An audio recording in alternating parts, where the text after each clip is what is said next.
Here's a question. Would you let someone implant a microchip into your hand if you would receive $2,000 a month?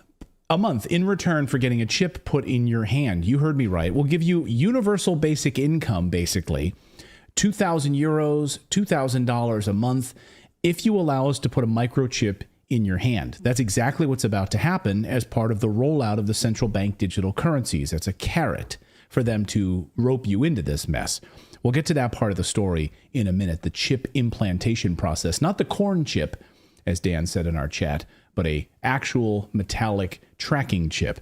But a new report just published this week by the Bank for International Settlements explains how our new digital money system is about to work. We've been warning you that this was coming for a long time on this show. Also, we weren't the only ones predicting this. It was predicted in a little book, you might have heard of it, called The Bible, The Mark of the Beast.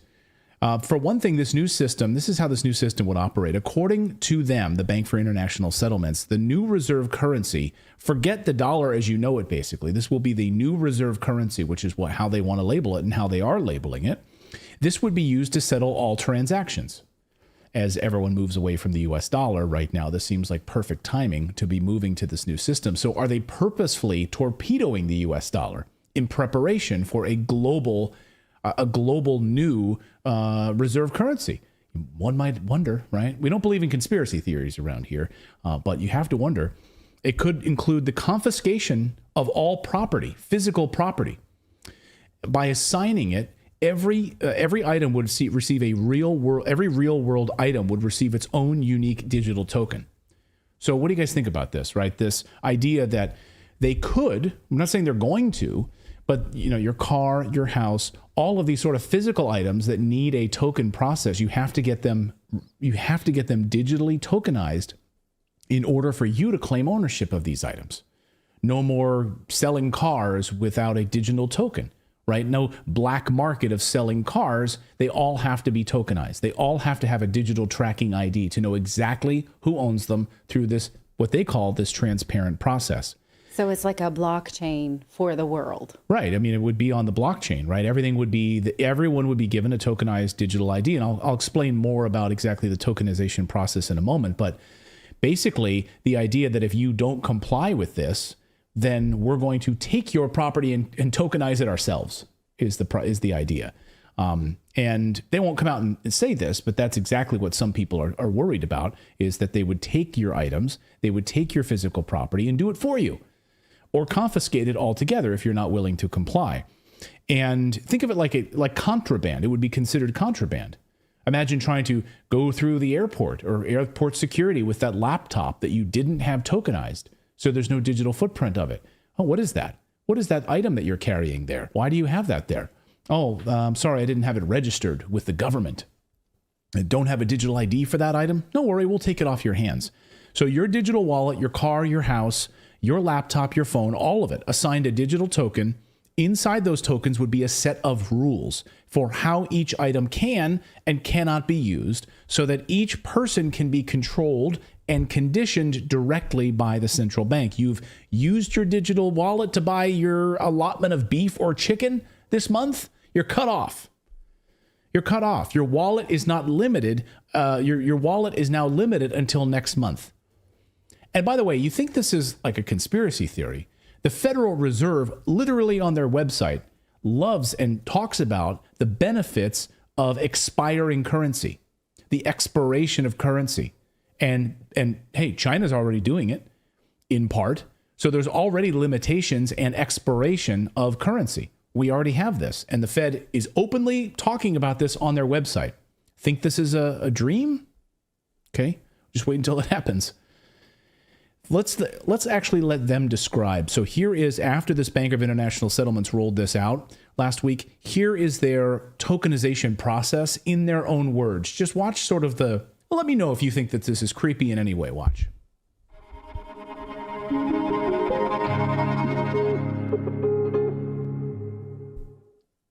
Tokenization is more than just a digital representation of money and assets. It involves digital representation on a programmable platform, which means that tokens can incorporate the rules and logic governing transfers as well as the information about the asset itself. Now, currently, money and other claims reside in separate databases that are connected through third-party messaging systems, meaning that transactions need to be reconciled separately before being settled with finality. Tokenization makes all this one seamless operation. Tokenization is well suited to resolve incentive and information problems. Think of an example where a buyer would like to pay when the goods are delivered, while the seller would like to deliver the goods when the buyer pays. Tokenization can solve this problem by executing both transactions at the same time. So two real-world applications. So they talk about this. They talk about this tokenization as solving these problems, right? It involves the representing the ownership rights of real-world assets as digital tokens on a blockchain. In other words, you own a car, and that's confirmed because there's a digital token saying you do, and it's confirmed on the blockchain. You wouldn't need to go do title searches and all of your antiquated things like that when selling your car. It's already on the blockchain and confirmed that you own it. It's a digital certificate of authenticity. They'll sell it to us as a way to speed up the banking process, as he was just doing, as Hui Xin was just doing.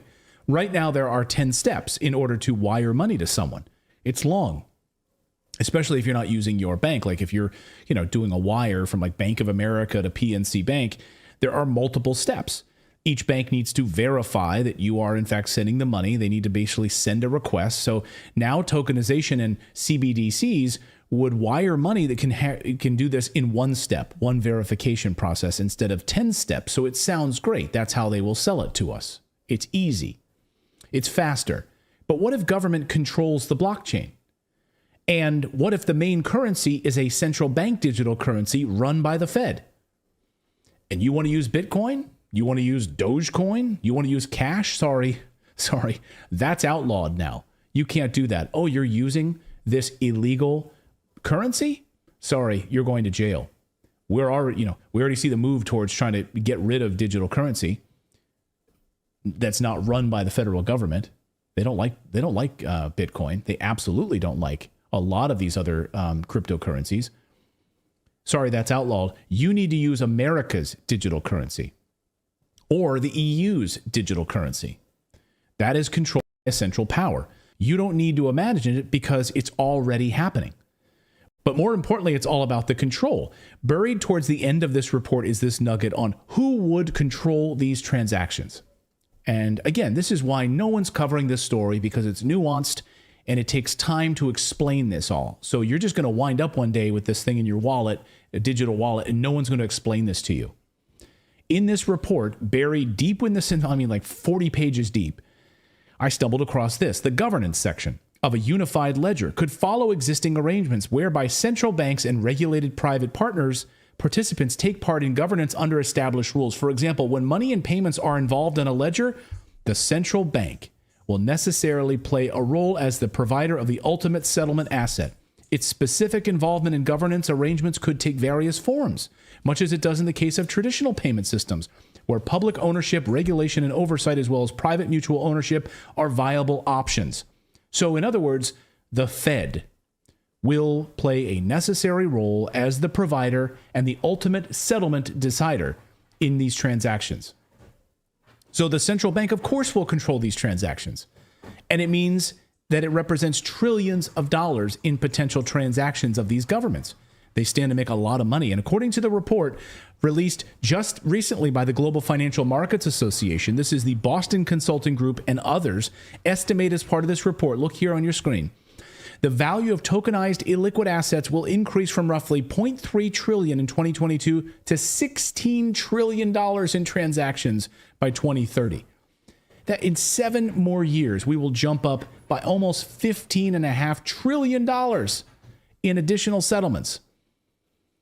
Richard Werner is an economist who is a World Economic Forum insider. Think of him as a whistleblower against these globalists. He was chosen by Klaus Schwab at the time as a global leader.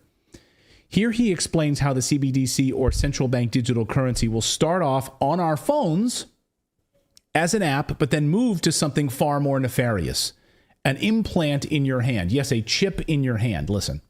And what people don't mention is, what do these CBDCs actually look like?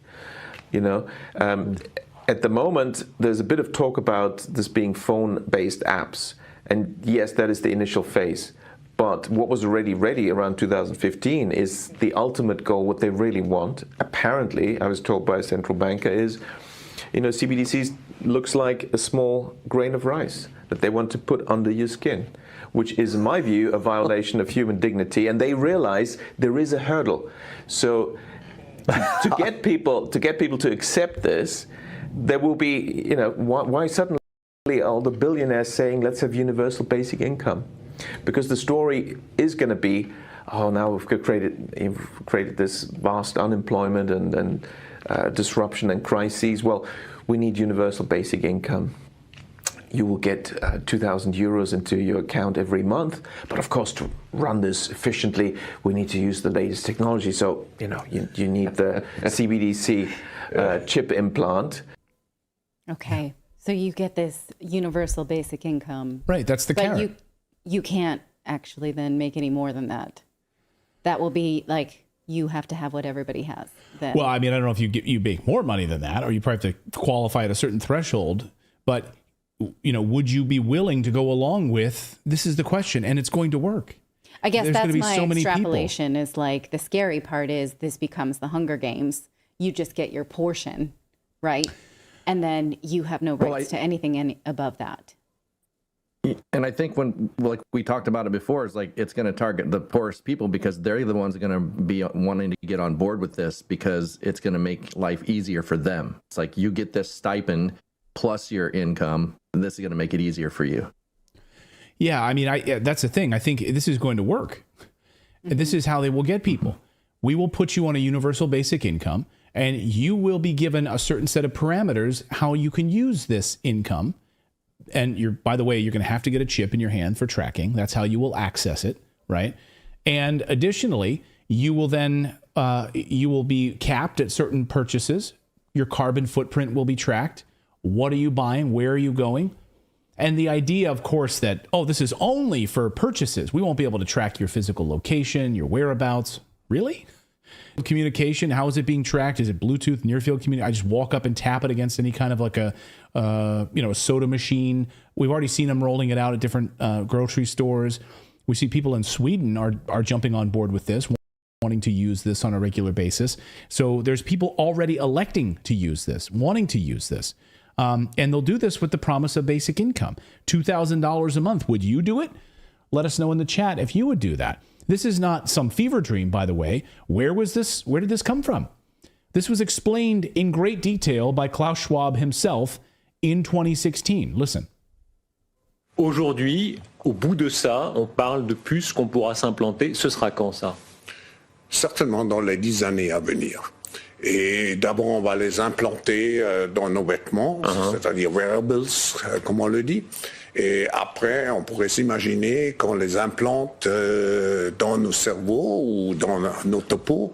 Et à la fin, peut-être il y a une communication directe entre notre cerveau et le monde digital. Ce que nous voyons, c'est une sorte de fusion du monde physique, digital et biologique.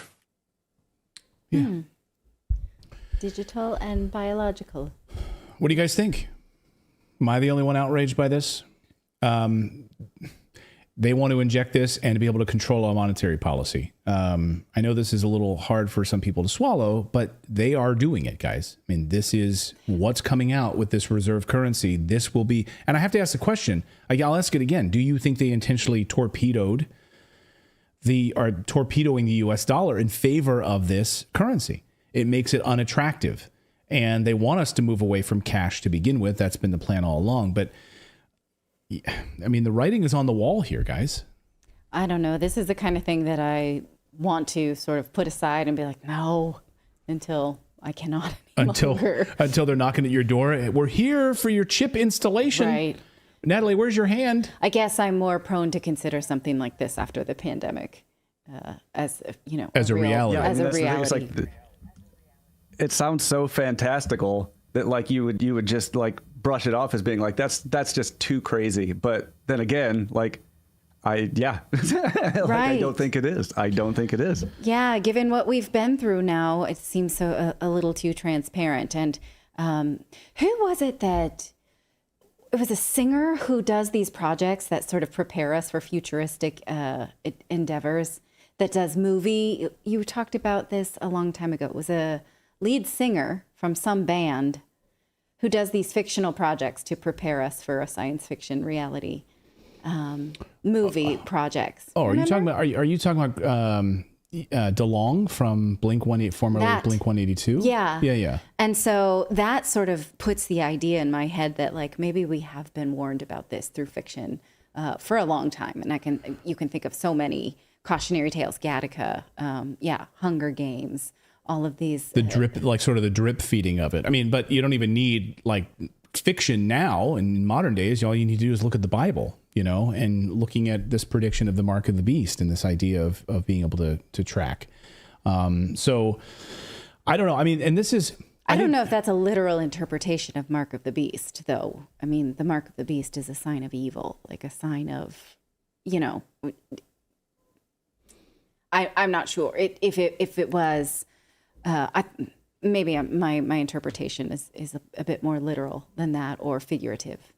Is that what do you mean by that? Well, I mean, everyone in the chat is saying that, and that's, there are people saying the Bible, yes, the mark of the beast, the Bible. So is it, I don't know. We had some Bible scholars here. I thought you had to sort of, you wouldn't just accidentally get or it wasn't for like just the poorest, the mark of the beast was like something deliberate, more deliberate than that, but. More deliberate than what? Someone injecting you with a piece of... Right. You don't just prey on people and then eat them up like the mark of the beast, right? You would get it more deliberately than that. So it doesn't just show up on people unless... I don't know. I'm just not sure how that what plays else is out. Scary? What's scary? Talk about what you're talking about right now and then add in the millions of genetically modified mosquitoes that they're releasing into Florida, Texas. We talk about being injected with things. It's like... They don't leave much open for, it's like, it seems conspiratorial, but like this stuff is happening lockstep with each other. And it's like, these people meet and they come up with these are brains that come together and think of how can we manipulate things. They know stats, they know data, and they are planning something specific, and they know exactly what they're doing. And they know how to do it through propaganda and like the things that getting people on board with these things by making it a convenience. So, I fear that a majority of people are going to fall for this just based on the convenience alone. Yeah. Okay. Well, I should couch the fact that I was raised a Jehovah's Witness and I have read the book of Revelation many times. That faith takes it very literally. And the way that is taught is that the mark of the beast is for the non-believers, the sort of non-faith acceptors. And so you would have to opt into it as a bad person. It wouldn't just show up on all of us if we were righteous. That does not seem to be the interpretation that people who were saying this in the chat subscribe to. So I would have to re-examine that. I didn't think that it was something that could just be for all of us. Yeah, I'm not a biblical scholar. Okay. So I'm not. Okay, we unintentionally stepped in something we didn't mean to. You said mark of the beast. I'm just saying that this has been repeated over and over again, that this is, and that I'm repeating what the chat is saying here, that this is the mark of the beast, and that this is a admission or moving away from, from Jesus Christ, I guess, and wanting to say, we'll just go along with the system. We will just become part of the system and be controlled by the system. Okay, that much I can. If that's, I'm with you on that. Right. Okay. Okay, fine. I need to think on that for a little bit. Okay. I want to think about that parallel for a while before I speak about it. Okay. Okay, someone says we're right. Yes, okay, we're right. It's about accepting the system and sort of stepping in and allowing them to just take over. And they did say it would be in the forehead or the hand again. But nevertheless, this is the system that we're about to have. Okay, this is rolling out, and this is coming to a monetary system near you. And I think part of the problem is, because you kind of hit on it, you're like, oh, this is something I hope to maybe sweep under the rug, and maybe I won't face it until it's here. It's like, well, we can't allow it to just be here, and then it's too late. Like, we need to be vocal about it. when these governments are moving towards this, we need to tell our elected leaders, we don't want this. We don't want the control of everything that we do and the tracking of everything that we do. By the time it's here, it's too late. If it's already rolled out and everyone is reliant on this new system, then it's too late, I think. I really think it's too late. And you have this sort of universal basic income being rolled out to everyone, and they're relying on it. And then it's very hard to walk that back.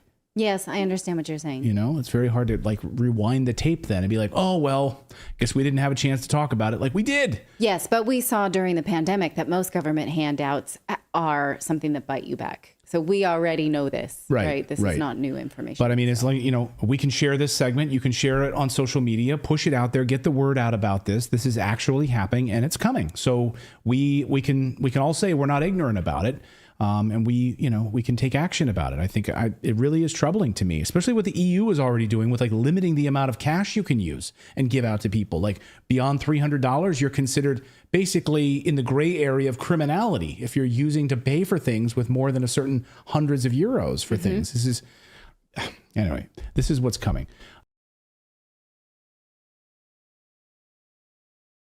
Hi friends, Pastor Doug Batchelor with Amazing Facts. We have a very important presentation today dealing with the subject, the mark of the beast. But we're not specifically going to be talking about the mark of the beast.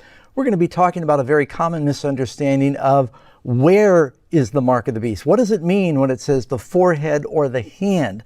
There are so many people that are deceived and confused about what this is, and I believe there are going to be millions of people lost in the last days because they don't understand what the Bible is talking about in Revelation when it says that the beast is going to place a mark in the forehead or the hand. You can even look in some Bible translations where it talks about they'll receive a tattoo. And the popular media, because it's connected with buying and selling, they think, well, maybe it's some super chip or credit card, or it's going to be a barcode that will be tattooed in the hand or the forehead, or it'll be one of those RFID implants that's going to be in the hand or in the head. After all, they're putting them in dogs today. So where is the mark of the beast, and what does it mean when it says in the forehead or the hand? Well, I thought I'd start with a little amazing fact. Amazing Facts is famous for amazing facts. Back in 2005, there was a lady. Her name was Carolyn Smith from Salt Lake City. She couldn't raise enough money to put her son in a private school, so she got the idea that she would auction off the space on her forehead to the highest bidder. She would tattoo whatever they wanted on her forehead for a price. Well, this got a lot of media attention, and finally, there was someone that made a bid. They offered her $10,000 to permanently tattoo their website. It was goldenpalace.com. And I don't know, but maybe she's still wearing that today. Auctioned off the space on her forehead. Sometimes when people think about the mark of the beast in the forehead, they think it's the number 666. Doesn't say that anywhere in Revelation. 666 is to identify the man. It says it's the number of a man. And they maybe think it's a barcode or it's a computer chip in the forehead or in the hand. Let's read this from Revelation, and it's going to help us better understand it. You'll find this, of course, in Revelation chapter 13, verse 15 and 16. And I'm going from the New King James Version here. He was granted power to give breath to the image of the beast, that the image of the beast should both speak and cause as many as would not worship the image of the beast should be killed. And he causes all, both small and great, rich and poor, free and slave, to receive a mark on their right hand or on their foreheads. And at first glance, people are thinking, oh yeah, must be something visible on the outside. And I remember when the barcodes first came out years ago, my friend said, don't buy anything that's got the barcode on it. That's the mark of the beast. And I think those friends have probably all starved to death since then or changed their mind because it's on everything. That is not the mark of the beast. Or, they think that it's going to be the number 666 or a tattoo. That is not the mark of the beast. What does it mean in the Bible? Let the Bible interpret the Bible. What does it mean when it says a mark in the forehead or in the hand? Look with me in the book of Deuteronomy chapter 6, verse 6. After God gives the 10 Commandments, he repeats them in Deuteronomy chapter 5. Then Moses summarizes in chapter 6. Of course, he says, Hear, O Israel, the Lord our God is one. You should love the Lord your God with all your heart, mind, soul, and strength. He goes on to say, and these words that I command you today shall be in your heart. Now, let's stop right here. When Moses says the word is to be in the heart, what does that mean? That they were to literally open up their chest and stuff a scroll with the 10 Commandments in their heart? No, it's clearly a symbol. It's a figure of speech. Go on then. You shall teach them diligently to your children. You shall talk of them when you sit in your house, when you walk by the way, when you lie down, and when you rise up. You will bind them as a sign on your hand, and they will be as frontlets between your eyes. Most of what you find in Revelation is a reference to the Old Testament. There are 404 verses in the book of Revelation. 278 of those verses can be found almost directly quoted from the Old Testament. So to understand what it means in the hand and in the forehead in Revelation, look at what it says in the Old Testament. Here it says the law of God was to be in their hand or in their forehead, between their eyes. But wait, there's more. Look in Deuteronomy chapter 11, verse 18. Therefore you shall lay up these words of mine in your heart and in your soul, and bind them for a sign on your hand, and they will be as frontlets between your eyes. In the forehead and in the hand, represented in the actions and in the thoughts. The Bible talks about in Isaiah, it says, wickedness was in their hands. It doesn't mean the hand, it meant their actions. Jesus said, if your right hand offends you, cut it off. He's not literally talking about cutting off your hand. It means something in your behavior, your actions. In the forehead means in your thoughts. The mark of the beast is not a tattoo. It is not physical. If you look, for instance, in the Greek, the word that's used in the Greek there in Revelation is the word harigma. And it really means engraved, etched, branded, inscribed. You say, well, there you have it, Pastor Doug. It's an engraving in the forehead. No, when God tells us about the new covenant, he says, I will write my words, I will engrave my words on your heart. That is clearly a symbol. The word tattoo in the Greek is actually a different word. The ancient Greek word for tattoo is dermastixia. And that means derma, we know dermatologist, it means skin. It means in the skin, a stigma.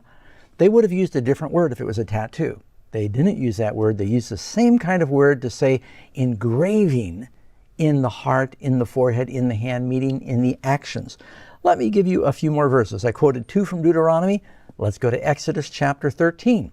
He said, it shall be a sign to you on your hand and a memorial between your eyes. There you have it again. In the hand and in the forehead.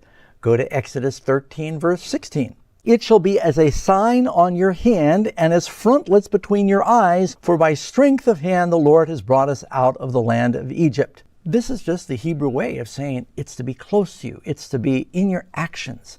It's to be in your thoughts. If you look again, Proverbs, Solomon puts it this way. Proverbs 3:3. Let not mercy and truth forsake you. He's talking about the principles of mercy and truth. Bind them around your neck. Well, how do you tie mercy around your neck? Write them on the tables of your heart. Does that mean literally? Or again, is it using the figure of speech? Proverbs 7, verse 3, and these are just 2 of many. Bind them on your fingers. Now, there are some Orthodox Jews that they literally have phylacteries where they tie little sections of Scripture to their wrists or they hang them on their foreheads. That was not what the Lord wanted them to do. You know, you can have the Scripture tied to your hand and kill somebody. He wants it in your actions, not just the physical, visible symbol on the outside. So, when you read in Genesis, let the Bible interpret the Bible. Cain sinned. He broke God's law because he would not worship the way that he was commanded to worship. In sacrificing a lamb, he did it his own way. He got angry and he killed his brother because Abel worshiped the way God said he should worship. There was a disagreement over worship. One persecuted the other, killed his brother. A mark was placed on Cain. Genesis 4:15, the Lord set a mark on Cain lest anyone finding him should kill him. Cain did not have a computer chip. Cain did not have a tattoo in his forehead. It means that there was some distinguishing difference that future generations would see about Cain in his actions. And they were afraid to touch Cain. I remember reading once about Charles Manson, who was that infamous murderer in the Sharon Tate killings. And when he was convicted and put in prison, he's a little guy, kind of a scrawny little guy, but he had a swastika in his forehead, and he claimed to be in league with the devil, and he threatened them and saying, if you do anything to me, and telling the other prisoners, the devil's coming after you. And it so scared the other prisoners that they never went anywhere near Charles Manson. He ended up dying of natural causes in prison. So when it talks about this mark on Cain, we don't know exactly what it was, but you can be sure it wasn't a tattoo or a computer chip. But notice, battle over worship. One persecutes the other, one disobeys, one obeys, and a mark is placed on Cain. So when you read in Revelation chapter 7, it talks about everybody getting a mark in Revelation. Everyone in Revelation, saved and lost, gets a mark in the forehead or the hand. Now to stop, are we thinking that everybody in the last days is going to have a tattoo in their forehead? Or everybody's going to have a computer chip or an RFID card implanted in their head or in their hand? Look at what it says in Revelation 7, verse 2. Then I saw another angel ascending from the east, having the seal of the living God. And he cried with a loud voice to the four angels, to whom it was granted to harm the earth and the sea, saying, do not harm the earth, the sea, or the trees, till we have sealed the servants of our God on their foreheads. Everybody's got something in their forehead. The mystery harlot in Revelation 17, she's got a whole paragraph in her forehead. You're not going to find a woman in the last days that has a whole paragraph in her forehead. It is a symbol for this apostate church in the last days, but it's in the forehead. By the way, Jezebel, when she died, who was this wicked Old Testament queen who persecuted God's prophets, she was thrown out of the window, and the dogs ate all of her except her head and her hands. The forehead and the hand. That was interesting. How did Goliath come down? A stone in the forehead. The Bible is telling us that this is saying that this is how we defeat the enemy. Through the Word of God, the rock of God's Word in the forehead defeats the enemy. So here it says that they've got a mark that saves them, the redeemed, also in their forehead. It's the seal of God. Look in Ezekiel 9, and this is really, I think, a great summary verse for this. Now the glory of the God of Israel had gone up from the cherub where it had been, to the threshold of the temple. And he called to the man clothed with linen, who had the writer's inkhorn by his side. And the Lord said to him, go through the midst of the city, through the midst of Jerusalem, and put a mark on the foreheads of the men. This is an angel using some heavenly inkhorn. It's not a mark that's going to be seen by men, but it's a mark that God sees. Put a mark on the forehead of the men who sigh and cry over all the abominations that are done within it. This is a good mark. The Bible tells us in the next verse, then he tells the angels of destruction to go through the land of Israel and Jerusalem and utterly slay young and old, men and women, anybody who does not have the saving mark. They need the mark of the angel or they're destroyed. In the last days, we need the seal of God in our foreheads or we're destroyed. So what is it talking about when it says this? Hebrews 8, verse 10, for the new covenant, and by the way, Hebrews is quoting Jeremiah chapter 33. He says, for this is the covenant that I'll make with the house of Israel after those days, says the Lord. I will put my laws in their mind and write them in their hearts, in the mind and in the heart. I'll be their God and they will be my people. So if we've got the law of God in our heart and in our minds, it'll be in our hands and our actions.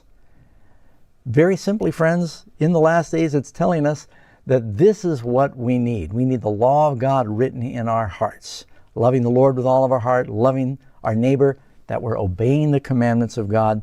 Look in Revelation 14:1. I looked and behold, a lamb standing on Mount Zion, and with him 144,000, having his Father's name written on their foreheads. This is the redeemed. These are symbols, friends. But you're probably wondering, what do these symbols mean? Well, it's connected with worship. The Bible says those who do not worship the image of the beast should be killed. And so maybe you'd like to know more about what is this mark. I'd like to encourage you, go to the link underneath the screen right here in the descriptions.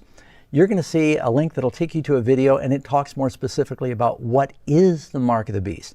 But I think you understand now regarding in the hand and in the forehead, The mark of the beast is not literal. It's not a tattoo. We need to understand this.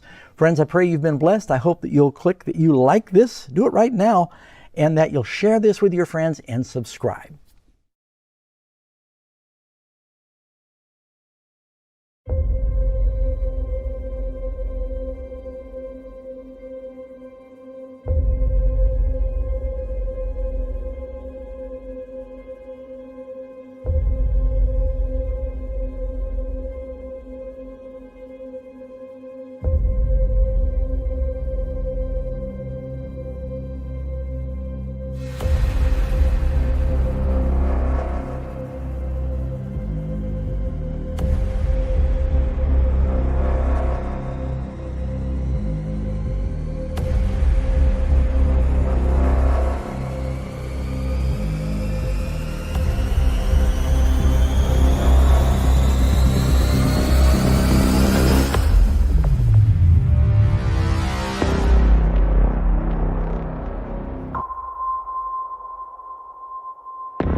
Did you know that the prophetic dream that Nebuchadnezzar had in Daniel chapter 2 could have potential implications for us today?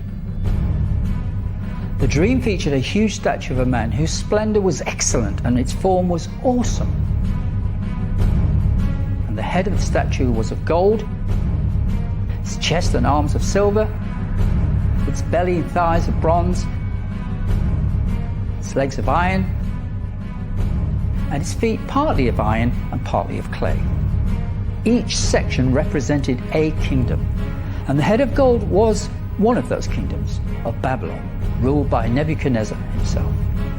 The second section, the chest and arms of silver, was to be a second inferior kingdom, which we are told in Daniel 5 was the Medo-Persian Empire. The third kingdom, the belly and thighs of bronze, was Greece, ruled by Alexander the Great. And the fourth kingdom, the legs of iron, was undoubtedly Rome. The fifth kingdom, however, is the feet of iron and clay, and that is the kingdom that will be smashed by the rock, bringing down all the other kingdoms before it. Daniel 2:34.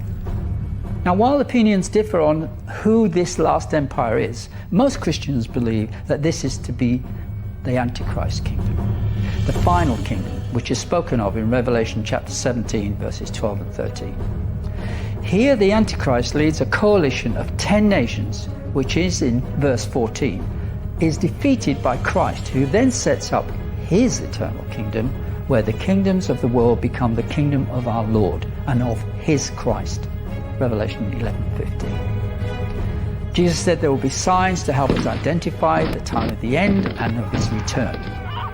We can rely on the prophetic picture of the statue in Daniel to tell us what the nature of this last kingdom will be. Partly strong, with attributes of the Iron Kingdom of Rome, for example, and yet with clear weaknesses that come from a divided kingdom.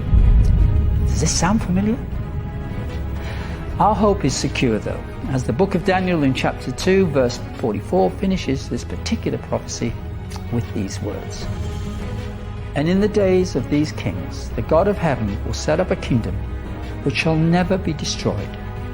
And the kingdom shall not be left to another people. It shall break in pieces and consume all these kingdoms, and it shall stand forever. Inasmuch as you saw that the stone was cut out of a mountain without hands, and that it broke in pieces the iron, the bronze, the clay, the silver, and the gold, the great God has made known to the king what will come to pass after this.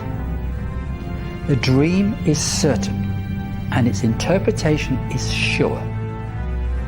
The implications to us in this generation is that we are in that last ruling power, and we need to be aware that Christ's kingdom is soon to come.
Imagine a world in total turmoil where you would not be allowed to purchase the basic necessities like food, water, and gas. A world that strips you of all of your rights and freedoms unless you agree to possess a certain fateful mark in your forehead or your hand.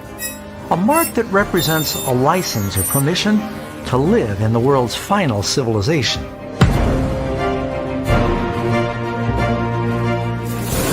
You have probably heard about the infamous Mark of the Beast and the ominous number 666. Where did it come from? Why is it so dangerous, and how do you avoid getting it? In fact, how do you know you don't have it now? The Bible says that in the end of time, everybody will be required to receive the Mark of the Beast. And if you don't receive this mark, at first you won't be able to buy or sell, and ultimately you'll be killed. He causes all to receive a mark on their right hand or on their foreheads, and that no one may buy or sell except the one who has the mark or the name of the beast or the number of his name. In fact, verse 15 says those who don't worship the image of the beast should be killed. The Bible is clear. Death would be preferable to the curses that fall on the one that receives the mark of the beast. But how can you avoid receiving this mark if you don't even know what it is? There are a lot of misconceptions about what the mark of the beast is.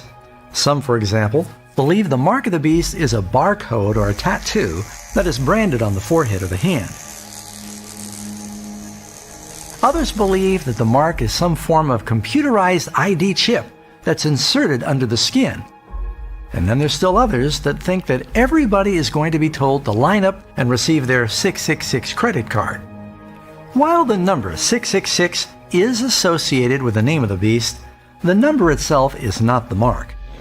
You don't get the mark of the beast by driving a car with 666 on your license plate. And you'll probably not be struck by lightning if you sit in seat number 666 at some arena or sporting event.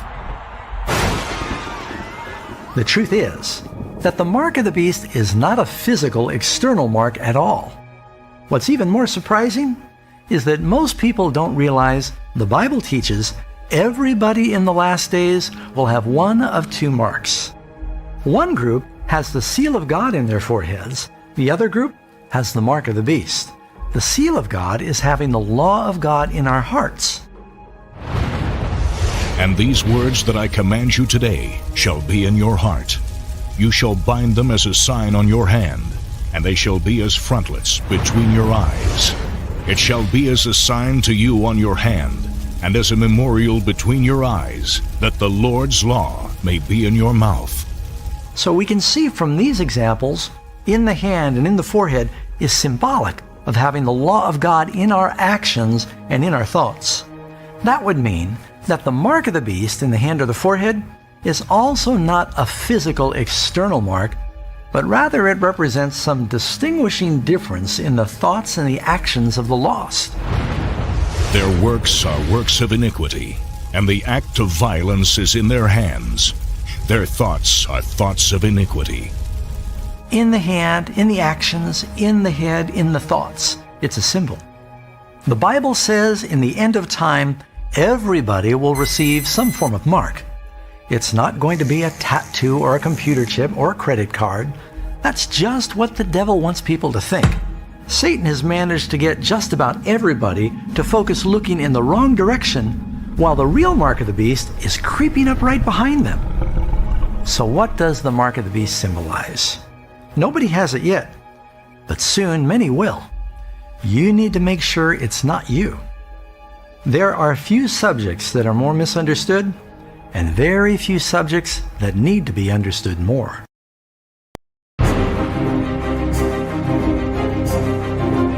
Every kingdom, empire, and monarch that rises ultimately falls, all except for one. This one eternal kingdom has an everlasting God that has revealed himself through a special seal that he's given to the world.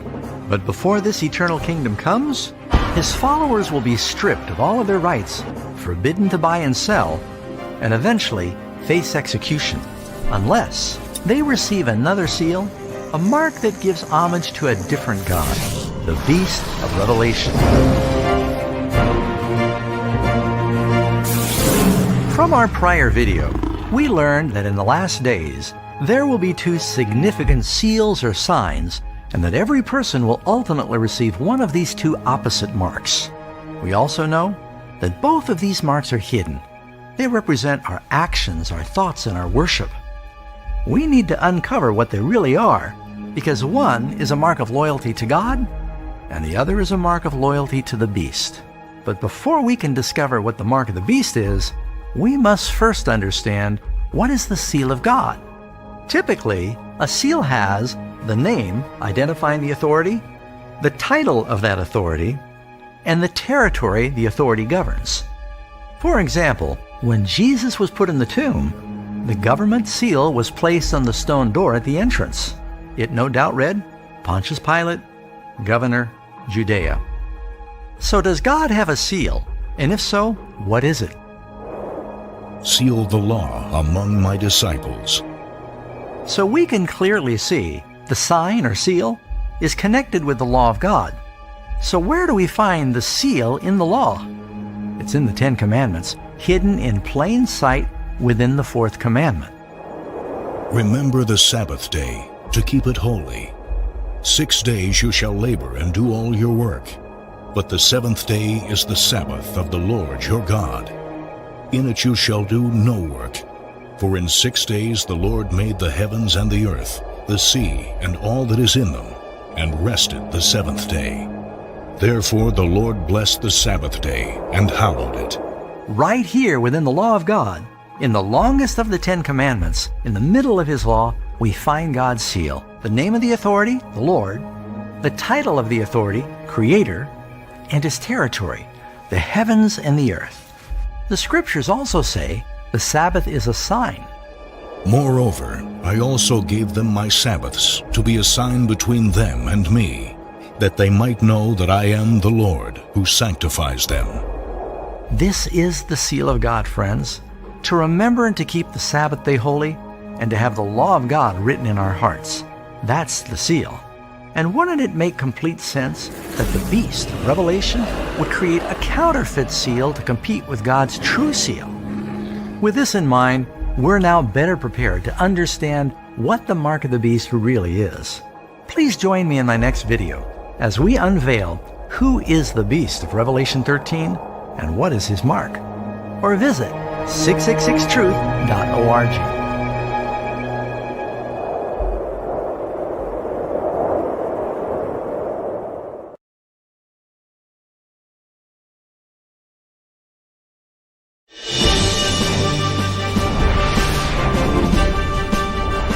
Hello friends, Pastor Doug Batchelor. I want to welcome you to another Amazing Facts News Flash, and this is going to be one for the books.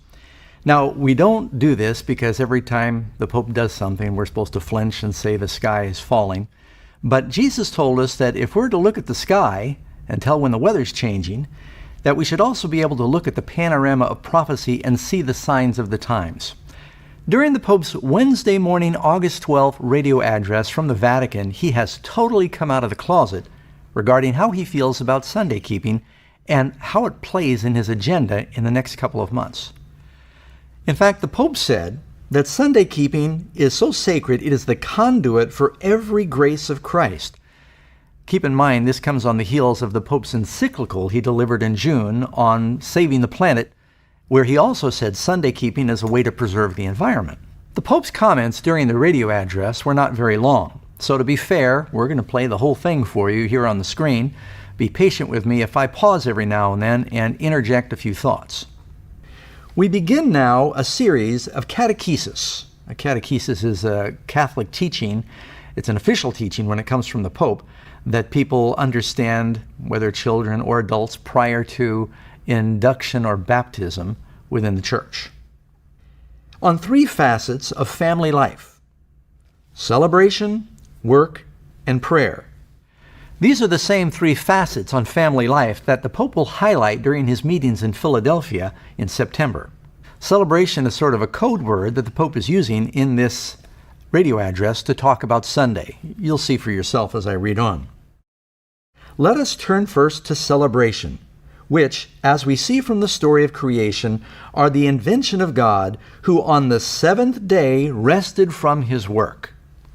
All right, no question now he's making an allusion to the 7th day Sabbath, but he's not talking about Saturday. They're talking about the Roman Sunday. It is God himself who teaches us the importance of dedicating time to contemplating and enjoying the fruits of our labors. Actually, friends, there's really nowhere in the Bible we're told the Sabbath is a time for us to contemplate our labors. It's a time for us to contemplate God. Not only in our employment or profession, but through every action by which we, as men and women, cooperate in God's creative work, even in times of difficulty. In the workplace, too, we celebrate a birthday, a marriage, a new baby, a farewell, or a welcome. True moments of celebration make us pause from our work because they remind us that we are made in the image and the likeness of God, who is not a slave to work, but the Lord of work. Actually, Jesus says that the Son of Man is also the Lord of the Sabbath in Mark chapter 2, verse 28. So we must never be slaves to work, but rather its master. Yet we know that millions of men and women, even children, are slaves to work. This is true. The obsession with economic profit and technical efficiency puts the human rhythms of life at risk. I would agree with that as well. People get so busy with life and work that we forget about the purpose of life. This is really what makes the Pope's comments so insidious. He says a lot of good, true things. Moments of rest, especially on Sunday, are sacred. Now, I've underlined that. He says the time Sunday is sacred. That's called Sunday sacredness. Because in them we find God. It's in the sacred moments of Sunday we find God. According to my Bible, it says that Saturday is the holy time. It's the time that God has set aside as sacred. I'm reading on. The Sunday Eucharist brings to our celebrations every grace of Jesus Christ. Now notice there, he's making a very clear connection between the word celebration and Sunday. There's no question about what this celebration emphasis is talking about when he comes to Philadelphia. And this is, when the Pope gives a catechesis, this is an official teaching of the Church. His presence, his love, and his sacrifice, his forming us into a community, and his way of being with us, this is all coming to us through the conduit of the celebration of Sunday sacredness. That's what he's saying. Everything is transfigured by his grace. Work, family, the joys and trials of each day, even our sufferings and death. And then Pope Francis concludes with a prayer. May we always recognize the family as the privileged place to understand, guide, and sustain the gifts which arise from our celebrations, especially the Sunday Eucharist. This is a very clear call to remember Sunday as sacred. And I also think it's interesting that 3 times he sets it up at the beginning, talks about the seventh-day Sabbath, and then he concludes by 3 times talking about Sunday, Sunday, Sunday. It almost is a mere opposite of what happens there in Genesis chapter 2, where God talks about the Sabbath, and he says 3 times, the seventh day, the seventh day, the seventh day. Well, there you have it, friends. The Pope now has announced, he's making it very clear that these 3 components are going to be a big part of his agenda when he meets regarding the family in Philadelphia this September. Talking about celebration, work is related to the Sabbath, and prayer is related to the Sabbath. He'll probably tie all these things together. But this is going to be a platform for pushing Sunday sacredness. We knew these things were going to happen. Now, just in case you think I'm overstating this, Vatican Radio also commented on the Pope's catechesis, and I want to read their comments. Pope Francis concluded his reflection with a focus on the need to recover attunements to the rhythms of life, which are found most especially in the sense of the sacred, that at once draws to and flows from Sunday, the day of rest. The Bible doesn't say Sunday is the holy day, the day of rest. It says it's the Sabbath day, the seventh day, commonly known as Saturday. This is monumental for Sabbath-keeping Christians and Jews who have always believed the day is coming when a confederation of religious powers will enforce Sunday keeping. This is a very prominent step in that direction. In fact, friends, if I was going to write this myself as a Hollywood script, I couldn't write it better than it's playing out in reality right now. They go on to say, moments of rest, especially on Sunday, are sacred because in them we find God. So I ask you, friends, if you're the leader of the Catholic Church and you're trying to build an international confederacy of Christians, and many of them are in secular countries, and present arguments that everybody could accept for Sunday keeping, what better arguments could you present than family unity, the environmental arguments, the financial arguments? It's a masterpiece.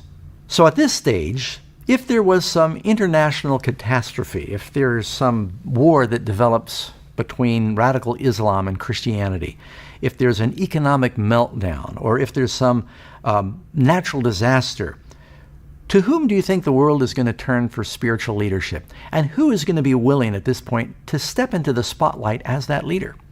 You only get 2 guesses. Friends, in conclusion, I'd like to remind you that seeing the final prophecies unfold and even knowing what they mean is not going to save anybody. The devil knows that his time is short. It won't save him. The only thing that is going to save us is a personal relationship with Jesus. And if these prophecies wake us up and it becomes a catalyst for us surrendering our hearts to the Lord, well, that's why we do these videos.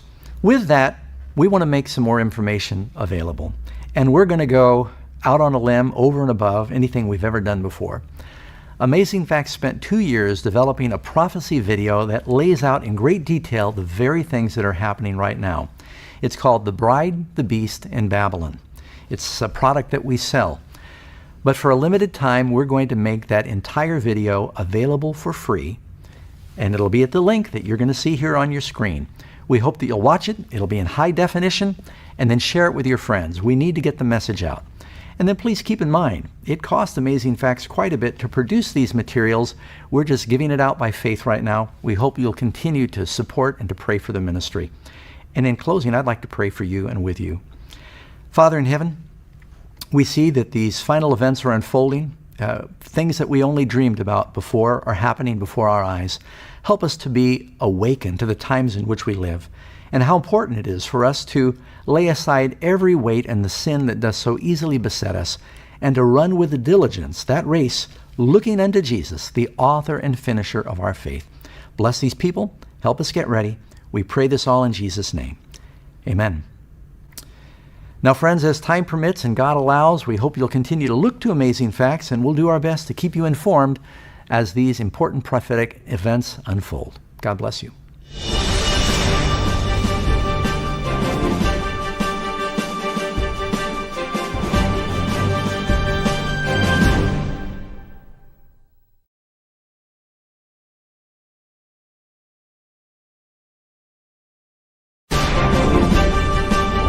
Hello friends, this is Pastor Doug Batchelor, and I want to welcome you to a special edition of the Amazing Facts News Flash.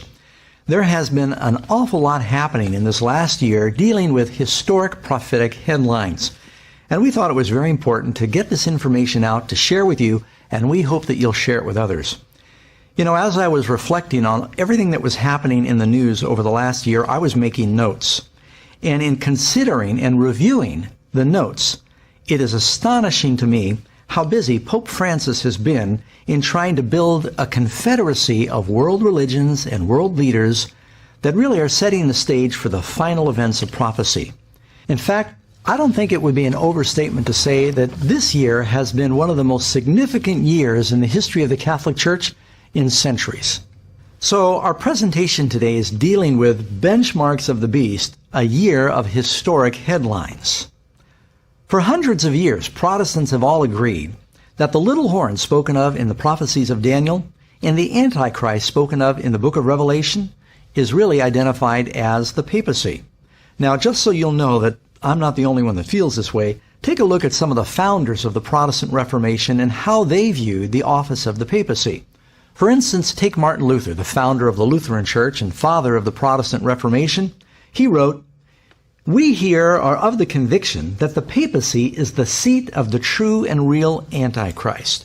Can't be any more plain than that. Take, for instance, John Calvin, one of the founders of the Presbyterian Church. He wrote, "I deny him to be the vicar of Christ who, in furiously persecuting the gospel, demonstrates by his conduct that he is Antichrist." Why don't we jump to John Wesley, founder of the Methodist Church? Here's what he said. "He it is that exalts himself above all that is called God, or that is worship, claiming the highest power and the highest honor, claiming the prerogatives which belong to God alone." I could go on talking about these different characters. From Wycliffe to Tyndale, Kramer, John Bunyan, author of Pilgrim's Progress, the translators of the King James Bible, the men who published the Westminster and Baptist Confessions, Sir Isaac Newton, George Whitefield, Jonathan Edwards, Charles Spurgeon, these men, among countless others, all saw the office of the papacy as Antichrist. But how different are the sentiments in the Christian churches today? The evangelical world seems to be boldly embracing the Catholic Church and saying we're all one. They don't understand the very unique differences between Protestant Christianity and Catholicism. They've forgotten their history. You see, this is important to us because it tells us in Revelation 13, verse 15, "And he has power to give life unto the image of the beast, and that the image of the beast should both speak, and cause that as many as would not worship the image of the beast should be killed." The whole world is going to get involved in a united form of worship. There's a polarizing that is happening now.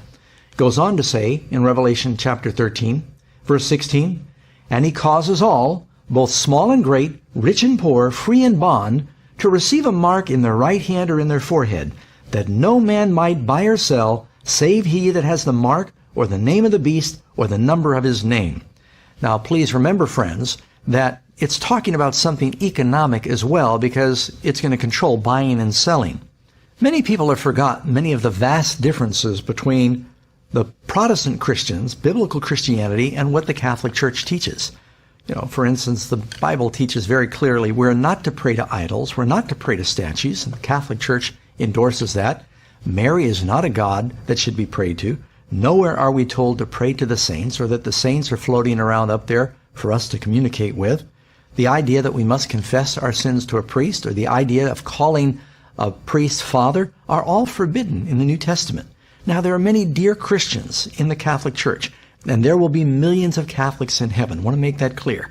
And I expect to see Mother Teresa in the kingdom of God. So we're not talking about Catholic individuals.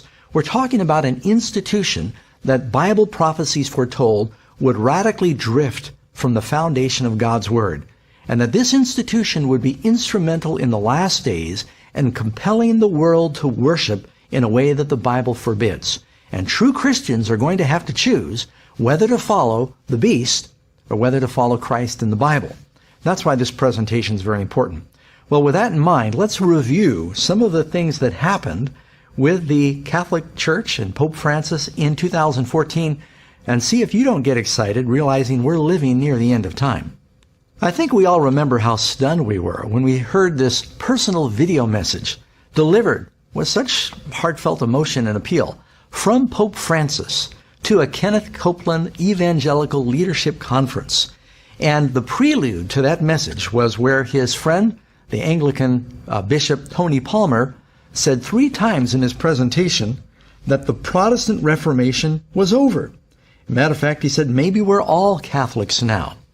And then there was such an exuberant response from that room filled with charismatic Christians that were praying and speaking in tongues, blessing the Pope. But he was appealing for Protestants to unite, quoting John 17, with the Catholic Church. There was no misunderstanding what this was all about. Our next historic headline came March 13, when Pope Francis was invited to address a joint session of Congress. A special letter was written by House Speaker John Boehner, also endorsed by Nancy Pelosi, giving a formal invitation to the Pope to come and address the most powerful political leaders in the most powerful country of the world. It's extremely significant when the Pope receives an official invitation to address the joint sessions of Congress. It's generally accepted that this event is going to be happening sometime in September 2015 when the Pope makes a special trip to Philadelphia. Another historic headline took place March 27, when the President of the United States, Barack Obama, went to visit Pope Francis at the Vatican. And they spoke together privately for an hour. During that time, the Pope gave the President a medallion symbolizing the need of peace and solidarity between the two hemispheres. And the President gave the Pope a seed box where the wood of the box was made from the first Catholic cathedral in North America.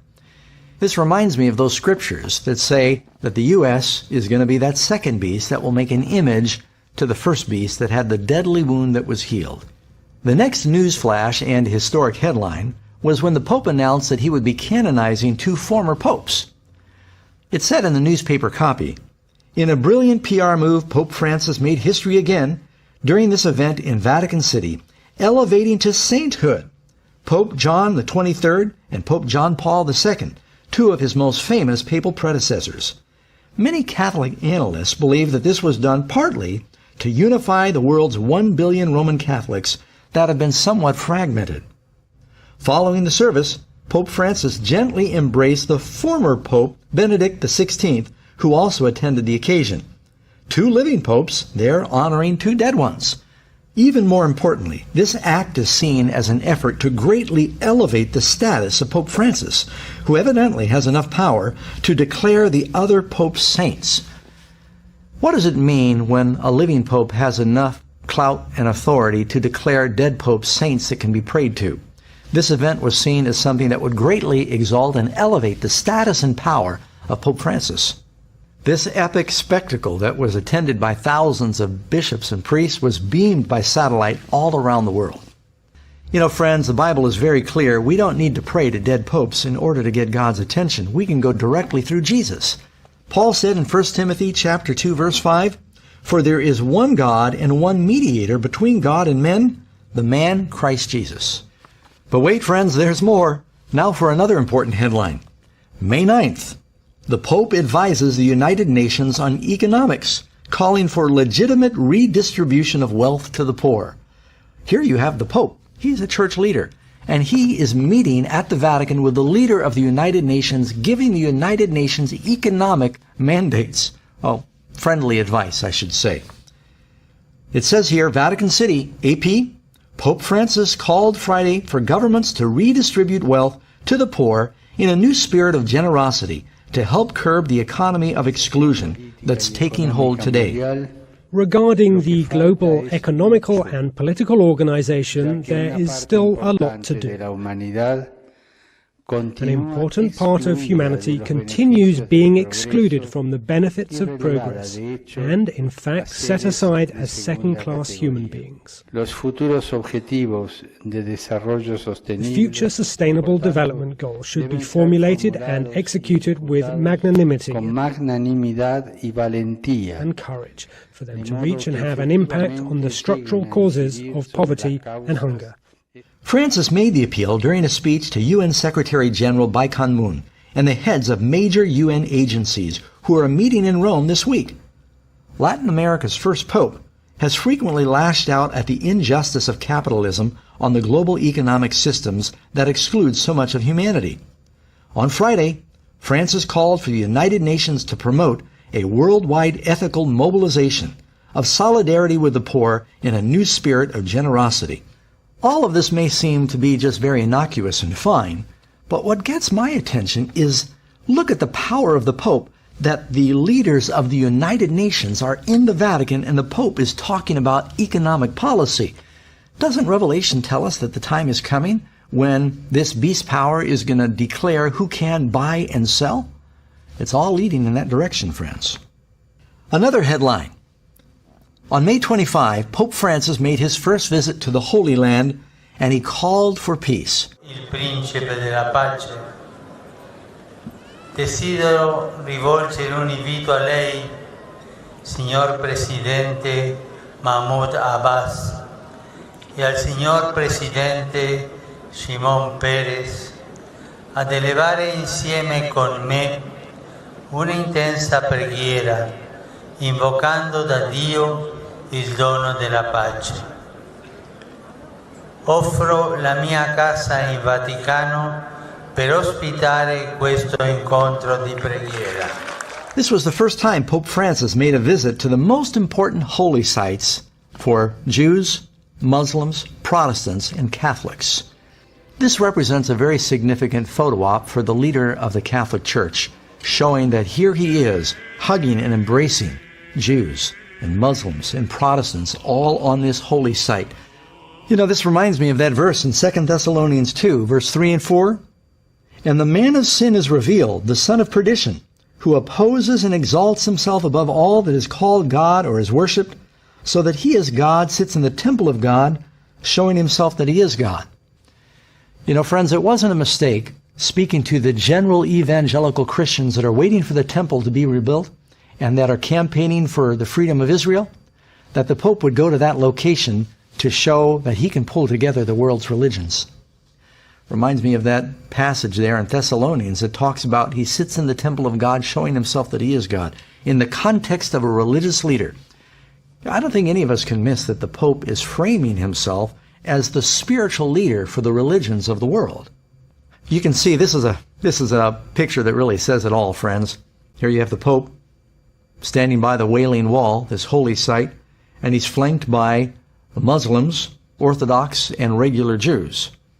Let's not misunderstand the significance of what happens when the Pope comes to the convergent point of the religions of the world, the Middle East, and he embraces the Muslims and the Jews and the Christians and places himself in the middle of it all. Our next historic headline took place June 1st, when the Pope attended a charismatic convocation for the first time. It says it right here in the copy. Pope Francis speaks to almost 53,000 charismatics gathered in the Olympic Stadium in Rome for the 37th National Convention for the Renewal of the Spirit Conference. As the Pope knelt there right on the ground, they all prayed over the Pope in tongues, reminding us of that other video we saw when Kenneth Copeland in the leadership conference, they all prayed in tongues over the Pope. Almost seems like the Pope now that the Catholic Church is endorsing this doctrine of speaking in tongues. In fact, it said here in the newspaper report that during the event, the Pope acknowledged he had once been uncomfortable with the charismatic movement, but he said he is evidently feeling much better now. In fact, the Vatican declared this is the first time in history in which a Pope has visited an international charismatic renewal convocation. And we have another historic headline. Joel Osteen observed Francis in action when the Pope met with those 53,000 charismatic Roman Catholics during the worship service at Rome's Olympic Stadium. Friends, this I thought was something. When Joel Osteen said Friday, it was a great honor to represent the pastors of America in meeting with the pontiff, who he described as a warm and personable person full of joy. And he represents a church, one of the largest Protestant churches in North America, but he doesn't represent me, and he doesn't represent a lot of other Protestant pastors in North America. What do you make of it? I think the Pope is fantastic. You know, I just think his tone, his humility, his, you know, I loved when he said the other day, you know, and it's our view too. We're not trying to, you know, make this a little bitty narrow thing. Anybody's welcome. We may not agree, you know, 100% on doctrine and theology, but you know what? The church, Catholic Church, our church, it's open for everybody. So I like his tone. I think those are some fascinating comments from Pastor Osteen, who's such a widely respected figure in North America. Pope Francis invited these Protestant leaders to the Vatican, including members of the Latter-day Saints, to discuss the question, can we find common ground in order to advance the life and ministry of Jesus so people can experience the joy of the Christian faith? All sounds so beautiful, friends, but it's all leading towards a dangerous kind of unity. The next historic headline took place on June 8th, when the Pope inserts himself in the Middle East peace process. Of course, earlier this year, there was terrible war going on between Palestine and Israel, bombs flying back and forth. And so it was very important that there were peace talks. And during the Pope's first visit to the Middle East, that's when he talked to the president of Palestine and the president of Israel, Shimon Peres. He invited them to the Vatican, where he said, come to our headquarters. We'll pray for peace there. We'll talk about peace there. Another thing I thought was very interesting is during this meeting in the Vatican, for the first time, the Quran was read and Muslim prayers were offered here in their holiest place. And it's amazing. You'll see later in the presentation how the Pope is being turned to negotiate peace. You know, these peace talks remind me of a passage in the Bible where Paul says in 1 Thessalonians chapter 5, verses 1 through 4, he's talking about the second coming. But concerning the times and the seasons, brethren, you have no need that I should write to you, for you yourselves know perfectly that the day of the Lord will so come as a thief in the night. For when they say peace and safety, then sudden destruction will come upon them as labor pains upon a pregnant woman, and they shall not escape. Our next headline took place July 7th, when it tells us the Pope met with U.S. televangelists. You can read from the actual article where it says, two prominent Texas-based ministries with Tony Palmer led a delegation of evangelical Christian leaders to Rome to meet privately with Pope Francis. James and Betty Robeson, co-hosts of Life Today television program, and Kenneth Copeland, host of Believer's Voice of Victory, met the Roman Pontiff at the Vatican on Thursday. The meeting lasted almost 3 hours and included a private luncheon where they proposed, listen to this, friends, signing on the 500th anniversary of Martin Luther's 95 Thesis in 2017, a joint declaration of faith and unity for mission. Wow! Here you've got leaders of the Protestant Church going to the Vatican, meeting with the Pope in a private 3-hour meeting and saying, we need to sign a declaration of unity in mission on the anniversary of Martin Luther's protest, no less. I read in one article that the combined viewers of these televangelists that came to the Vatican They represent 800 million people. Our next headline took place July 22nd. A lot happened in July. The Pope picks a council to promote global Christian unity. There you have it, friends. That's a slam dunk headline. If you're wondering what the intentions of the Pope are, he wants this Christian unity. He wants to have all the religions of the world, as well as the Christians of the world, to unite and recognize the Pope as the central figure, the leader. And he's achieving his goal. This was a very significant event that escaped most headlines when Pope Francis named an international list of 8 individuals to serve on an elite council to promote Christian unity worldwide. The search for full Christian unity remains a priority for the Catholic Church, and it is one of the Pope's principal daily concerns. That was the message that Pope Francis shared on Thursday with members of the Pontifical Council of Promoting Christian Unity, who are taking part in a plenary session in the Vatican this week. That document marked the start of a new era in the Catholic Church's relations with Christians of all different denominations. Some of you remember those passages in the Bible that talk about the healing of the wound? Notice the wording of this statement. Earlier hostility and indifference that caused such deep wounds between Christians, the Pope said, has given way to a process of healing that allows us to welcome others as brothers and sisters united in our common baptism. Another headline I thought should include, perhaps not historic, but significant nonetheless, August 22nd, the Pope approves the use of military force. Here's how that was reported.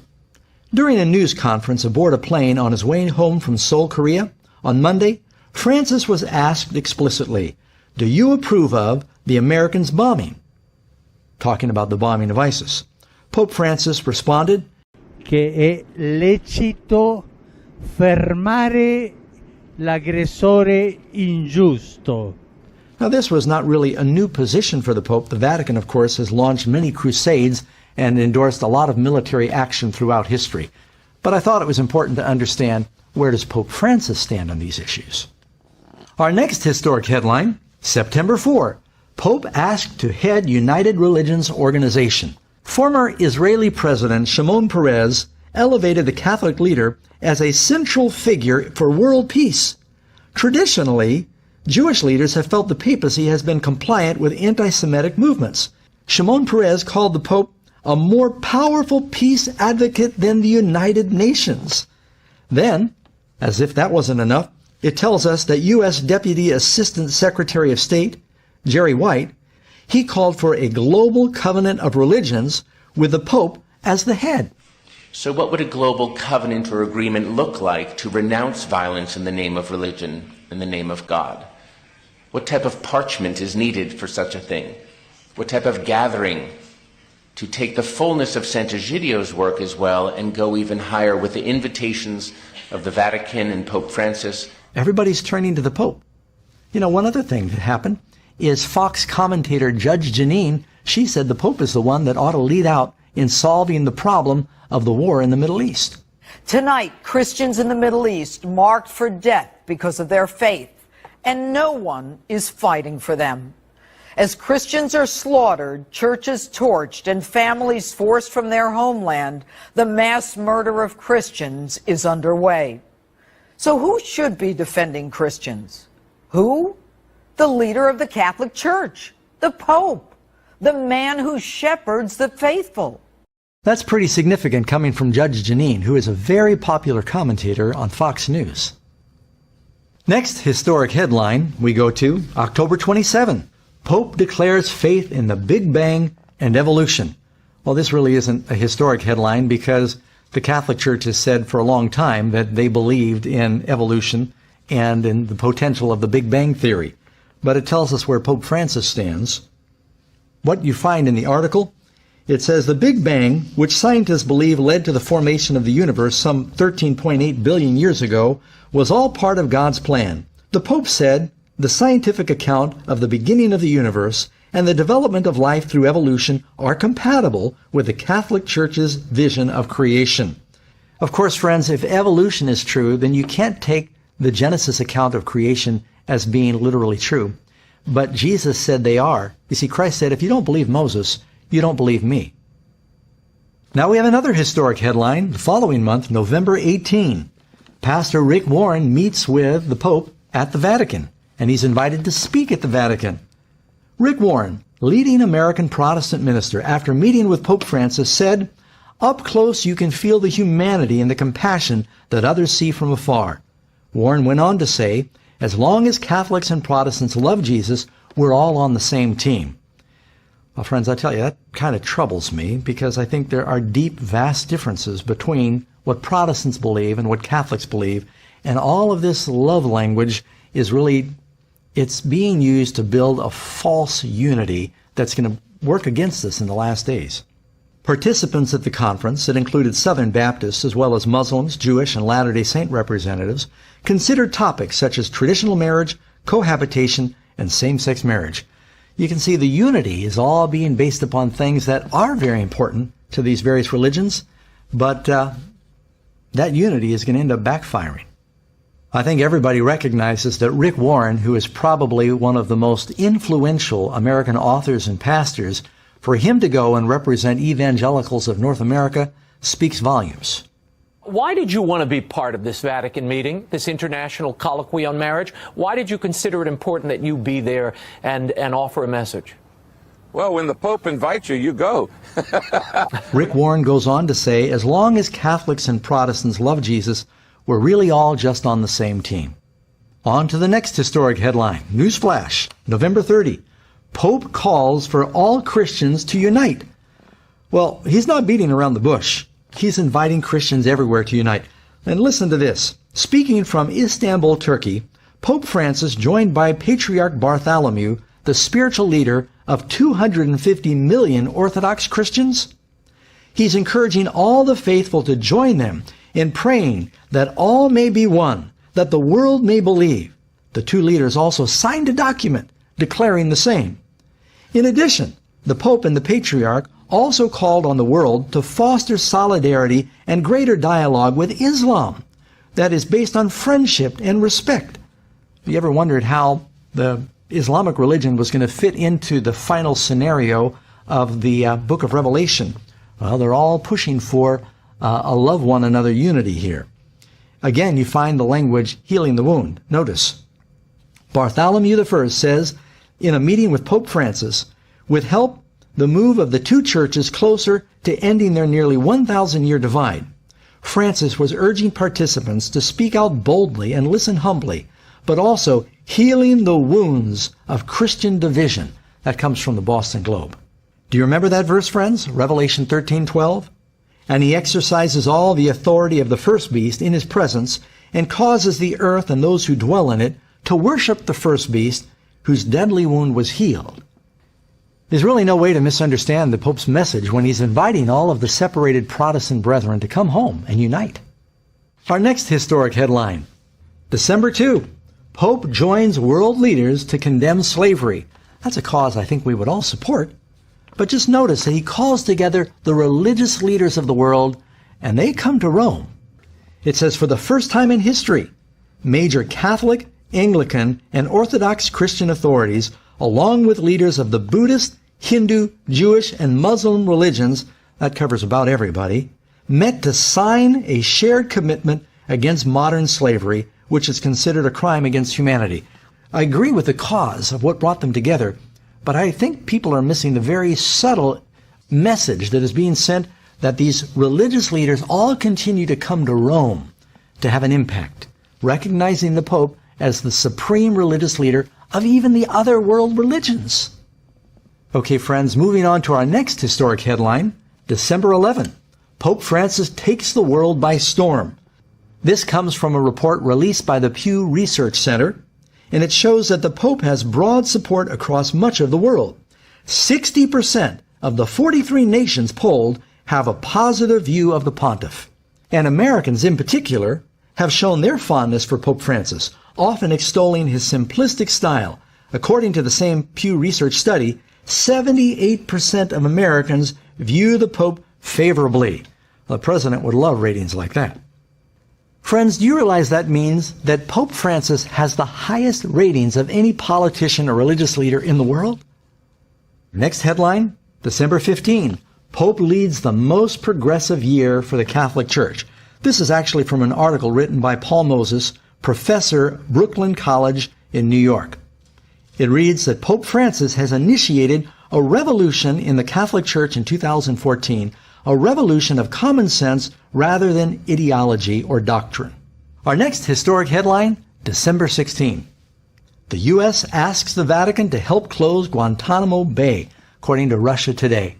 We might have thought that that was just a scandalous conspiracy headline until you read what happens in the next headline the next day. December 17. The Pope mediates peace between the U.S. and Cuba in secret talks. And who says he doesn't have political clout? This comes from the New York Times, friends. In a deal negotiated during 18 months of secret talks, hosted largely by Canada and encouraged by Pope Francis, who hosted the final meeting at the Vatican, Mr. Obama and President Raul Castro of Cuba agreed in a telephone call to put aside decades of hostility and find a new relationship between the United States and the island nation just 90 miles off the coast. In spite of 50 years of communism, friends, the Catholic Church is still the largest church in Cuba, so this was not an accident. Why does this remind me of Revelation chapter 17, where it says, "Come, I'll show you the judgment of the great harlot who sits on many waters, with whom the kings of the earth have committed fornication." It tells us this woman is involved in the negotiations and the intrigue of political powers. That's exactly what the Catholic Church is doing. That's why the Vatican has ambassadors coming from around the world. Going on to our next headline, December 18, under Francis, a bolder vision of Vatican diplomacy emerges. Again, New York Times. Perhaps the timing was purely coincidental, but a day after he was credited with helping to broker the historic diplomacy breakthrough between Cuba and the United States, Pope Francis began his Thursday morning by greeting a new crop of envoys to the Vatican and offering some advice. Quote, "The work of ambassador lies in small steps, small things, but they always end in making peace, bringing closer to the hearts of the people, sowing brotherhood among the people." He said, "This is your job, with little things, with tiny things." The writer goes on to say, what has changed with Francis, or what has been restored, is a vision of diplomatic boldness, a willingness to take risks, and to insert the Vatican into diplomatic disputes, especially where it can act as an independent broker. Right there, they admit that the Vatican is an international broker in diplomacy between nations. Just as John Paul, the first Polish pope, had a unique credibility and a voice against communism, so too does Francis, the first Latin American pope, now benefit from a unique credibility in the Western Hemisphere, the developing world. Friends, we've just been considering a few things that are seen in the headlines. God only knows what's really happening behind the curtain right now. But we can see, we can observe that there have been very significant, bold movements forward for this Antichrist power that ought to excite Christians. Now, I don't say these things to cause unnecessary sensation. I just really believe that prophecy's true. And I think Christians ought to be excited. That means Jesus is coming soon. This also ought to be a mobilizing influence for the church so that we can do everything we can to get the message out. We're not going to have forever. So friends, when we consider all these historic headlines, I need to just ask you, what do you think would happen right now if there's a financial international meltdown? Or if some rogue nation detonates a nuclear weapon? Or if there's some catastrophic natural disaster? After looking at these headlines, where do you think the people and leaders of the world are going to turn for help? Is there any question that they're going to be turning to the Vatican? They're going to be turning to Pope Francis? Now, I don't know whether this Pope is the one that is going to implement all of the final events, but I don't think anyone can deny that this first Jesuit Pope is doing more than anyone before him to set the stage for the final events, and we ought to be praying and getting ready. Friends, I should also mention at this point that Amazing Facts has a special DVD called Revelation, The Bride, the Beast, and Babylon. It explains a lot of these things that we're talking about. You need to be able to share that with other people, help them understand who is the Antichrist power that Protestants recognize in the last days. And if there's anything you could do to help us get these DVDs out, friends, we would deeply appreciate it. We really need your help right now.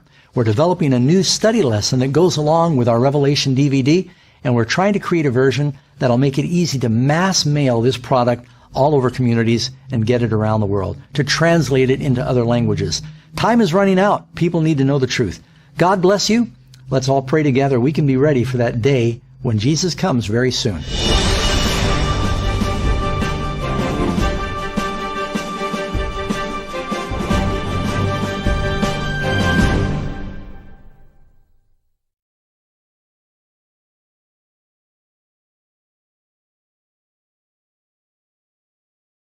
Hello friends, Pastor Doug Batchelor here with Amazing Facts. From time to time people have asked why we haven't done a prophecy news update. Usually it's because I haven't had any significant prophecy news. Well, I think today's an exception. This morning the Pope gave a special address. Matter of fact, I'll show you a little video that comes from St. Peter's Square. In his catechesis, the Pope reflected on the commandment to keep holy the Lord's Day and spoke of the meaning of rest. Now, in the Pope's discourse, this is a new series he began June 13 this year on the Ten Commandments, doing what they call a catechesis. It's the Pope's teachings, a special series. And in this one, he in particular is focusing on the importance of Sunday, which you can see they call the Lord's Day. I'm not going to play it all. Of course, it's in Italian, and there are subtitles. You can see the video for yourself online. But here's the headline, and this is from the Catholic News Agency and Eternal Word television network. It says, the commandment to rest on Sundays is an invitation to be centered on Christ. Wait a second. Where is a commandment to rest on Sunday? It says the commandment to rest on Sunday. I don't see a commandment anywhere in the Bible to rest on Sunday. I know a famous evangelist that used to offer his audience $1,000 if they could produce one verse in the Bible that says we are commanded to rest on Sunday as the Sabbath. I'd extend that offer. If you know of one, please send it to us. Anyway, the Pope says the commandment to rest on Sunday is an invitation to be centered on Christ and to give praise and thanksgiving for the gift of life. He goes on the next passage. For us, Christians, the center of the Lord's Day, Sunday, is the Eucharist, which means thanksgiving. It's the day to say thank you to God. Thank you, Lord. And he goes on, well, where in the Bible is Sunday called the Lord's Day? I'll tell you where they get that. If you look in Revelation chapter 1, it says, I was in the Spirit on the Lord's Day. That's verse 10. People say, oh, there you have the Lord's Day, Sunday. But where in the text does it say that it's the first day of the week or that it's Sunday? Indeed, the Bible actually says the Lord's Day is the seventh day. Here's just a few examples. Isaiah chapter 58:13 calls the Sabbath my holy day. In Exodus chapter 20, in the Ten Commandments, it says the Sabbath of the Lord. The Lord's Day is the Sabbath day. Jesus said the Son of Man is Lord also of the Sabbath day. But the prophecies said that the Antichrist power, you can read about this in Daniel chapter 7, verse 25, would think to change times and laws. I'll read on here. Continuing his general audience catechesis on the Ten Commandments, Francis spoke out about Sunday as the day of rest. Now, when the Catholic Church talks about the Ten Commandments, and I don't mean to be disrespectful, but I believe they are a fulfillment of the power that would think to change times and laws. There's only one commandment that is both a time and a law. That's the Sabbath commandment. But they did more in changing the law. If you look in the Catholic version of the Ten Commandments, and you can see these out in front of some Catholic churches, you'll notice that they eliminate the second commandment about idolatry. They move up the fourth commandment, make it the third commandment, and then you'll say, well, but how do they end up with 10 when they've deleted a commandment? They take the 10th commandment, when it says thou shalt not covet, and they say don't covet your neighbor's wife, that's one, and then don't covet your neighbor's goods, and they separate the 10th commandment that way. The Jews, nobody else dissected the 10 commandments that way. They changed times and laws. Il concetto di vita oggi dominante non ha il baricentro nell'attività e nell'impegno, ma nell'evasione. Guadagnare per divertirsi, appagarsi. I'll read on. He, continuing his teaching on Sunday, he said, man has never rested as much today, yet man has never experienced as much emptiness as today. What then is the rest according to this commandment? Again, he's talking about Sunday. He asked, it is the moment of contemplation. It is a moment of praise and not of evasion. And he gets a little bit New Agey in his explaining and how we're supposed to keep Sunday. Jumping down, this is how Catholics should aim to spend Sunday, he said, not erasing the previous 6 days with distractions, speaking of Sunday being the seventh day, but the Bible doesn't say Sunday's the seventh day, and reflecting on the past week, thanking God for its blessings and its challenges. He quoted the words of Genesis at the end of the creation, when God saw what he had done, and behold, it was very good. Now you find that at the end of Genesis chapter 1. When God made everything on 6 days, he said everything was very good. Then you go into Genesis chapter 2, it says, thus the heavens and the earth were finished, and all the host of them, and on the seventh day God rested, and he blessed the seventh day, and he made the seventh day holy. 3 times it tells us there at the very beginning, 777. The seventh day is the day that God blessed. Whereas the beast power is identified by a number 666. That's just a curiosity I thought you might find interesting. Well, friends, in spite of what's happening right now, where the Catholic Church is in the news in connection with allegations about sexual abuse, and some are calling for the Pope's resignation because they say he was involved in covering these things up, I'd advise you not to hold your breath and wait for the Pope to resign. I don't think that's going to happen. He is not holding back on his agenda. Sabbath-keeping Protestants for many years have said that there's going to be a showdown in the last days regarding the commandments. Don't forget, the Bible tells us that in the book of Daniel, chapter 3, the people of God had to make a decision. Do we obey the law of Babylon or the law of God? They decided not to pray to Nebuchadnezzar's image, and they went to the fiery furnace. That was the second commandment about idolatry. You go to Daniel chapter 6. Daniel had to make a decision. Do I obey the law of Medo-Persia, or do I obey the first commandment? Do not have other gods before me. Daniel would not pray to King Darius. He went to the lion's den. Shadrach, Meshach, Abednego were delivered from the fiery furnace. Daniel was delivered from the lion's den. In the last days, those who do not worship the beast in his image, they're going to be persecuted. They cannot buy or sell, will ultimately go. They'll be under a death decree, I should say. And God's people in the last days need to have the same reverence and understanding for the importance of the 10 Commandments. Yet most Protestants are forgetting that God means what he says. They're not the 10 recommendations. So, prophecy's marching on. We see another example of it today. The Pope has not changed his agenda. The beast has not changed her colors. We have a special offer. We want you to understand this subject. And anybody watching this YouTube video, if you would like to know more about it, there's a classic book by Joe Cruz called The Beast, the Dragon, and the Woman. And you click on the link that you'll see on your screen. You can download this for free. We hope you'll read it. Send the link to other people. Let me just share with you what some of the contents are you find in here. The beast and his background, the dragon and the woman, the number and the mark of the beast, and the United States in prophecy. I can't think of a book that'd be more relevant now. Download the book. I hope that you'll like this and refer people to our video page and pass it on.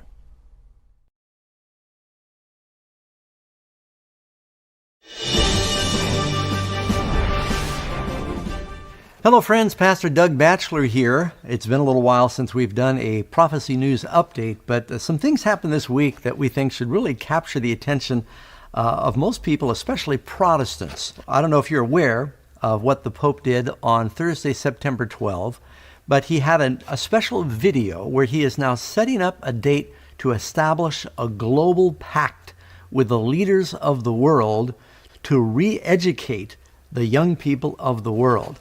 This was also presented by the Vatican in written form, as well as the Pope himself reading it on a video. And the date is May 14, 2020, and he's calling for the leaders of the world to come. Well, let's just play this video. You'll have it here on your screen. Carissimi, nell'enciclica Laudato Si. Oh, got to stop it already. First thing he does when he presents this video is he references his encyclical that was Laudato Si from 2015. And this was the Pope's encyclical on the environment. And in this, please don't miss, he starts this whole video by referencing his famous encyclical on the environment, which says, on paragraph 237, on Sunday, our participation in the Eucharist has a special importance. Sunday, like the Jewish Sabbath, is meant to be a day which heals our relationships with God, with ourselves, with others, and with the world. Now, of course, this whole encyclical on the environment is talking about what we can do to save the world, the environment, and help prevent or reverse global warming. And he actually is implying that by keeping the Sabbath, and even says going to church on Sunday, we'd let the environment rest. I'll read on here. It says, Sunday is the day of the resurrection, the first day of the new creation, whose first fruits are the Lord's risen humanity and the pledge of the final transfiguration of all created reality. It also proclaims man's eternal rest, the law of weekly rest forbade work on the seventh day. He agrees it's the seventh day. And so that your ox and your donkey may have rest, and the son of your maidservant and the stranger might be refreshed. Rest opens our eyes to the larger picture and gives us renewed sensitivity to the rights of others. So he's basically saying that, by resting and resting people, animals, the environment, it's going to help contribute towards this saving of the environment. So don't miss the point that he begins his comments by referencing his encyclical dealing with the environment. A collaborare per custodire la nostra casa comune. Calling everyone to care for our common home, casa comune. That means common house, meaning the world. We have to work to save the world. Per capire quanto è urgente. Urgente means urgency. This is urgent. It's an emergency.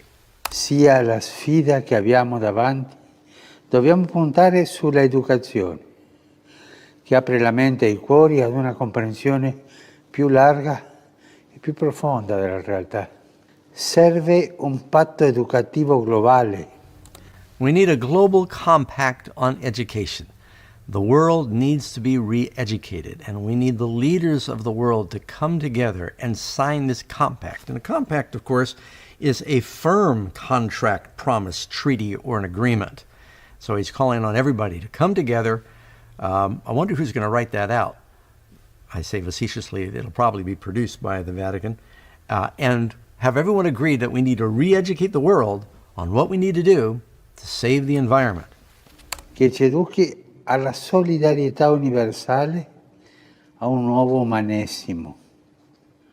Per questo ho promosso un evento mondiale. So he says we're going to promote this global event that is going to create a new universal solidarity. Now, that solidarity means a new unity, and that's been his mantra through his papacy, and a new humanism he talks about. You wonder, what does a new humanism mean?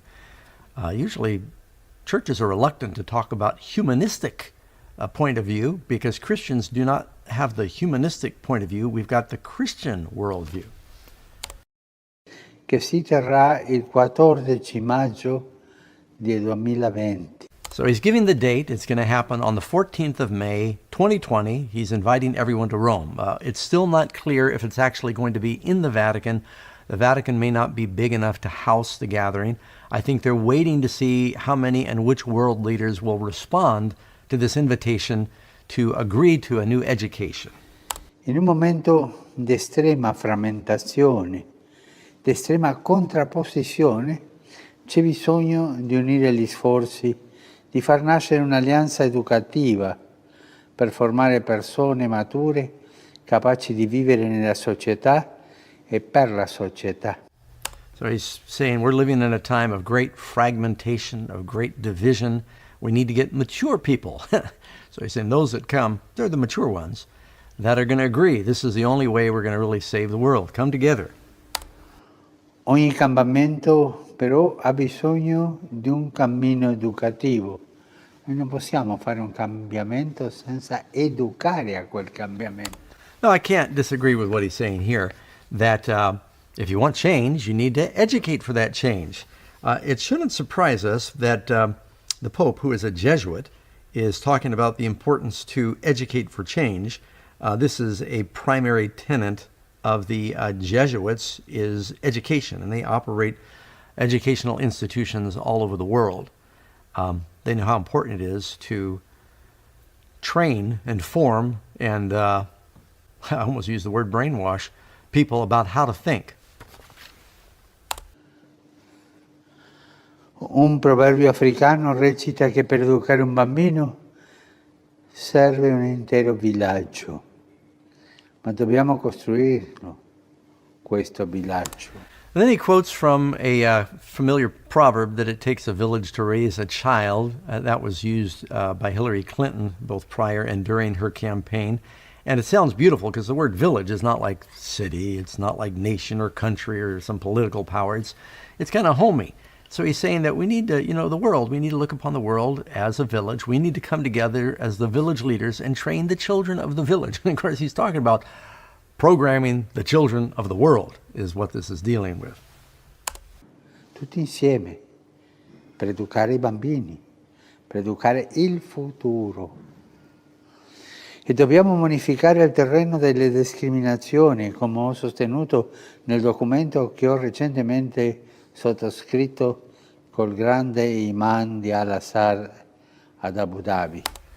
All right, now, I don't know if you caught this, but this is the only individual that he cites in the whole video. Surprisingly, it's the Grand Imam of Abu Dhabi, Al-Azhar.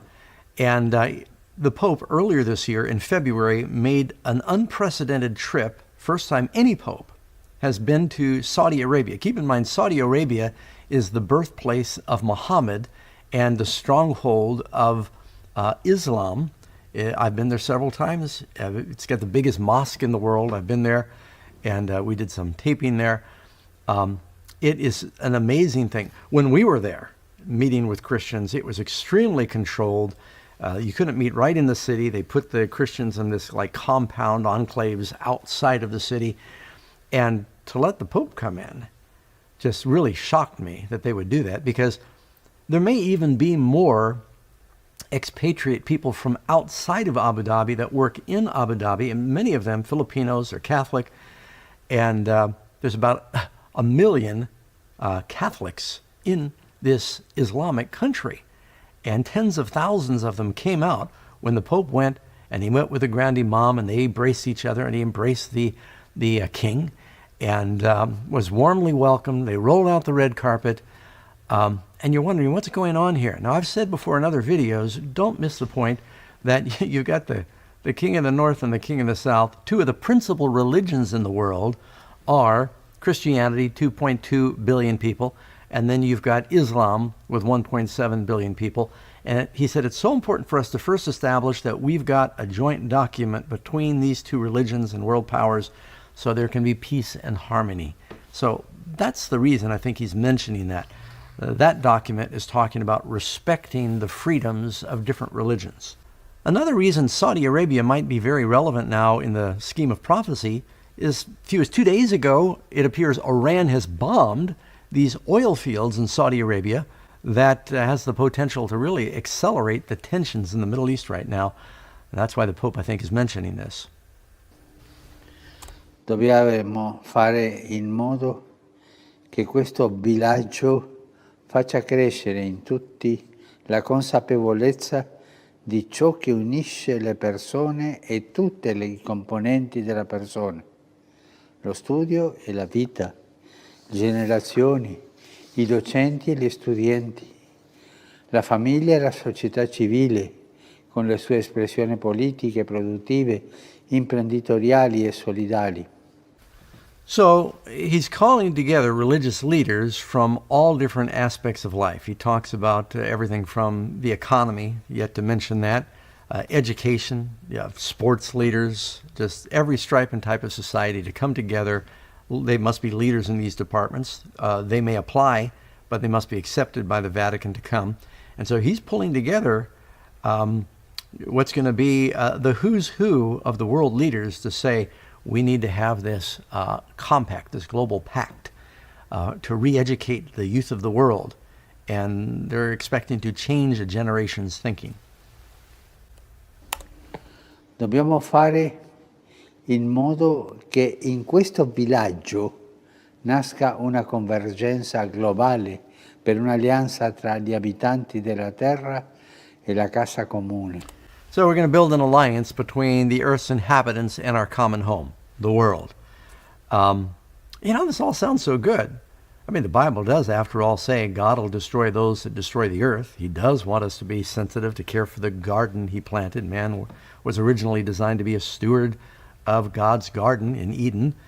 And so it all sounds beautiful, but I think you need to read between the lines, knowing what's going on in Bible prophecy. This is a very profound and stunning new advancement in the ongoing agenda of the Pope to move towards bringing together the religions of the world and the political leaders of the world, and it's being done for the children, for the environment. Who can argue with that? Sounds beautiful. Affinché l'educazione sia creatrice di pace, di giustizia, sia accoglienza tra tutti i popoli della famiglia umana, nonché di dialogo tra le loro religioni. Now, I don't know if you caught that last statement. He says, all people of the world, from all religions. Sounds like Revelation 13. He calls us all, small and great, rich and poor, free and bond, every nation, tongue, and people. And he's really just encompassed all of that in that last sentence. Un villaggio universale. A universal village. What a beautiful way to say a global law, compelling people to think and worship a certain way. Ma un villaggio anche personale di ognuno. Dobbiamo fondare i processi educativi sulla consapevolezza che tutto nel mondo è intimamente connesso ed è necessario trovare altri modi di intendere l'economia, la politica, la crescita e il progresso. All right, so here he's saying the whole world is now interconnected. We need to find a new way to manage our economy. A part of what he's saying there is we need to spread the wealth around, which always applies to the masses of the world, which would love to hear that. But right there again, he encompassed the politics, the nations of the world, the economy of the world. Everything needs to be addressed in this global pact. Dobbiamo avere il coraggio di formare persone disponibili a mettersi al servizio della comunità. So now he's saying it's not just that we're going to train the children. He said this is going to be a program that we will train willing individuals to train the children. Per questo desidero incontrarvi a Roma per promuovere insieme ed attivare questo patto educativo. So how could you reject an invitation from the Pope? He's inviting the leaders to come. He says, I want to meet you in Rome so that we can promote this educational alliance, a global educational alliance of the world. Insieme a voi faccio appello a tutte le personalità pubbliche. Now he's saying, not only am I sending a personal invitation to the public leaders of the world, I want you to join me in urging them to participate in this. So he's actually going right to the grassroots people and saying, you tell your world leaders, the political leaders, the business leaders, the economic leaders, he even says sports personalities, anyone that has influence, they're to be encouraged by the people to come to this meeting where they will sign a global pact. Makes you wonder. I mean, maybe it's harmless, but it makes believe it or not, the hair stand up on my neck. Che a livello mondiale sono già impegnate nel delicato settore dell'educazione delle nuove generazioni. Ho fiducia che non si tireranno indietro. So we're going to educate future generations and we will not back down. That's what he just said. Cerchiamo insieme di trovare soluzioni, avviare i processi di trasformazione senza paura. I think it's interesting. He said, we'll get together and we'll try and find solutions. You can almost be sure that when they arrive, there'll be something already written. Typically, it's a law of life, but the one who sets the date for a meeting, who sets the agenda for the meeting, who says the place for the meeting, is leading the meeting. And so there's no question about who is in charge here of this meeting. Invito ciascuno di voi ad essere protagonista di questa alleanza. Calls an alliance. L'appuntamento è per il giorno 14 maggio 2020 a Roma. Vi aspetto e fin d'ora vi saluto e benedico. Grazie. Thank you. He gives out his blessing. He says, I'm looking forward. I expect to see you there. And this is a very direct appeal to the people and to the leaders of the world to come May 14, 2020 to Rome. It may be in some larger assembly area or even in the Vatican, where he's going to say we need a global pact to bring the world together, to educate our young people, to help save the environment, and tangible things we can do.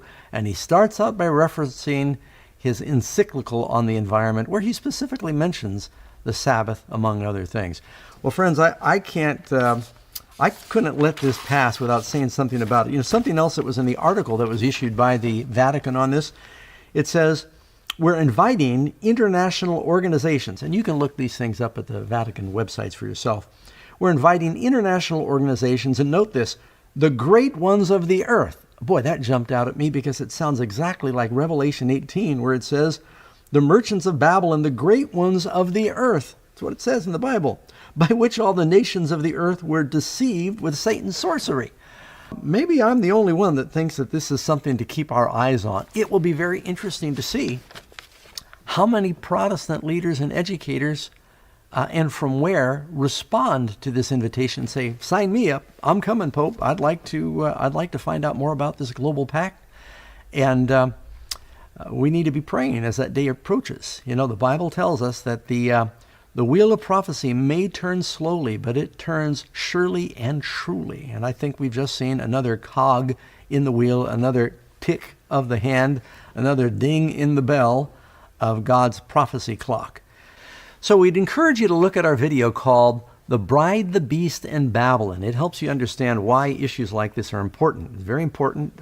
At the website here, there'll be a link, I think, where you can look and see how you can get more information about that.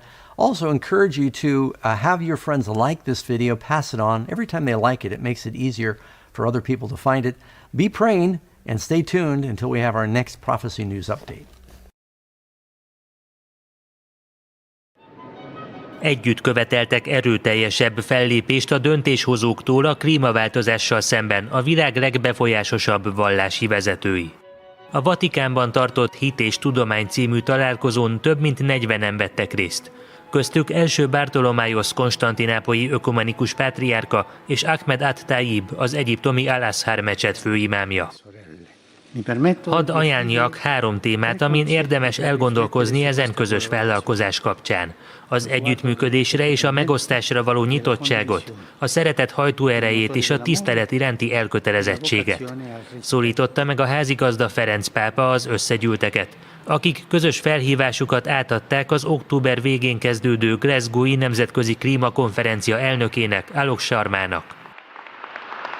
A fiataloknak tovább kell követelniük a változást azzal a szenvedéllyel, amit ma is megtapasztaltunk.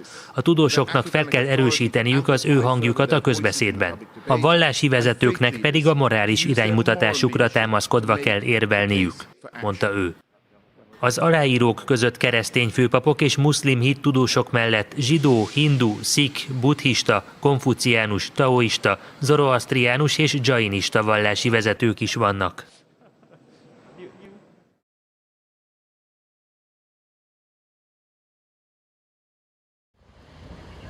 Kritikus szinthez közelít a globális felmelegedés, és csak úgy volna esélyünk megfékezni, ha a károsgáz kibocsátást sokkal nagyobb ütemben csökkentenénk, mint ahogyan azt a nemzetközi közösség vállalta. Erre figyelmeztet a klímakutatók legmagasabb szintű kormányközi testülete. Ha ez nem sikerül, egyre gyakoribbá válnak a természeti csapások, a légszennyezettség pedig számos helyen kezelhetetlenné válik. Az ENSZ főtitkára arról beszél, hogy a légkör felmelegedésének üteme már majdnem duplája a Párizsi Egyezményben vállalt határértéknek. A kormányok és a gazdasági vezetők egy része ugyanis mond valamit, és aztán egészen mást csinál. Ennek pedig katasztrofális következménye lesz, vagyis klímavészhelyzet van, tette hozzá. Az ENSZ tagállamok abban egyeztek meg a 2015-ös Párizsi klímakonferencián, hogy az iparosodás előtti idők évi középhőmérsékletét legfeljebb 2, de ideális esetben csak 1,5 Celsius fokkal engedik emelkedni ebben az évszázadban. A jelentéstevő tudományos testület társelnöke azt mondja, hogy a legfontosabb üzenetük az, hogy ezt a problémát az emberi társadalom állította elő, és emberi erőfeszítés kell ahhoz, hogy kikerüljünk ebből a helyzetből. Szerinte ez egy reménykeltő üzenet. Még nincs veszve minden. Ha az emberiség nem képes az eddigieknél gyorsabban átállni a megújuló energiahordozókra, az évszázad végére akár a 3,5 Celsius fokot is elérheti a globális felmelegedés.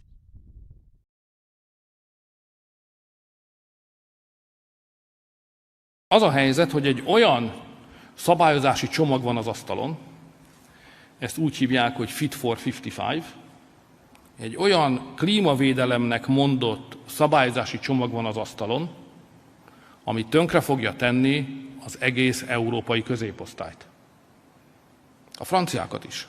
Nem csak a közép-európaiakat, akik szegényebbek, még a franciákat is. Tehát az a terv, hogy az európai emberek által használt autókat és lakásokat, azokat bevonják a kvótakereskedelembe. A kvótakereskedelem magyarul áremelkedést jelent. A kvóta az egy adó. És maga az Európai Bizottság készül most olyan döntéseket hozni, amely nemhogy nem orvosolja a mostani helyzetet, hanem súlyosbítani fogja. Ezért minden eszközt be kell vetnünk, hogy ezt megakadályozzuk. Már most volt egy nagyon nagy vita erről a múlt héten az Európai Tanács ülésén, ott nem jutottunk egymással dűlőre, decemberre halasztottuk a döntő ütközetet. Decemberben döntenünk kell arról, hogy megengedjük-e az Európai Bizottságnak, Timmermans úrnak megengedjük-e, hogy olyan szabályokat vezessen be Európába, amely tönkreteszi a magyar és a francia középosztályt is.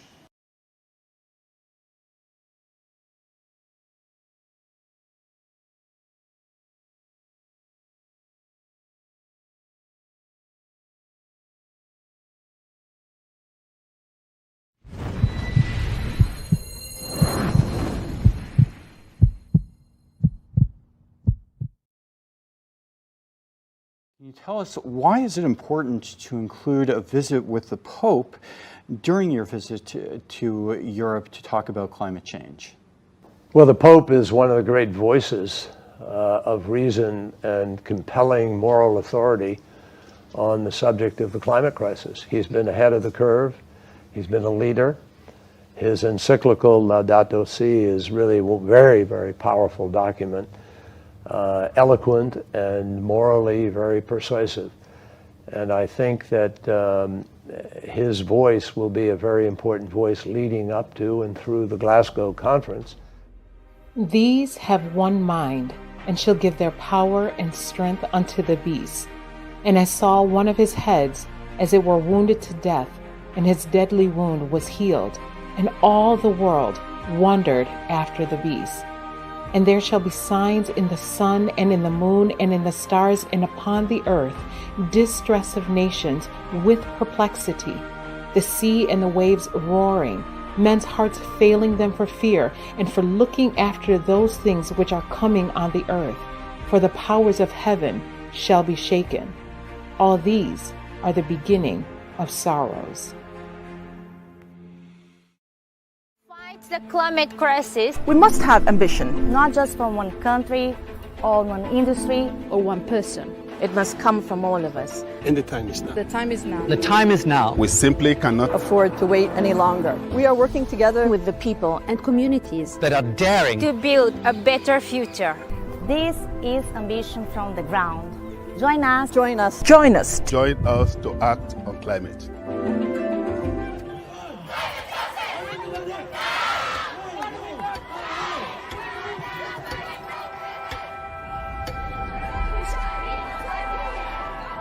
The future I'd like to see is a future where everybody works together.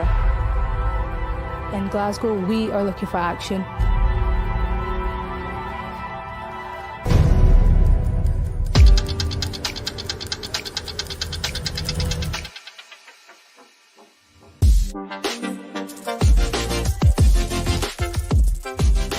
We have been presented with two options and we need to choose.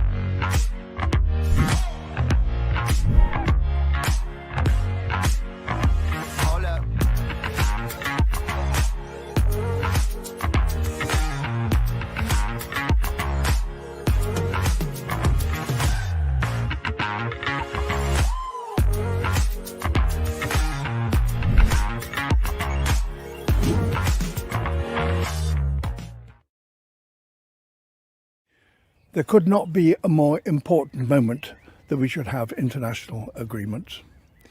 The epidemic has shown us how crucial it is to find agreement among nations if we are to solve such worldwide problems.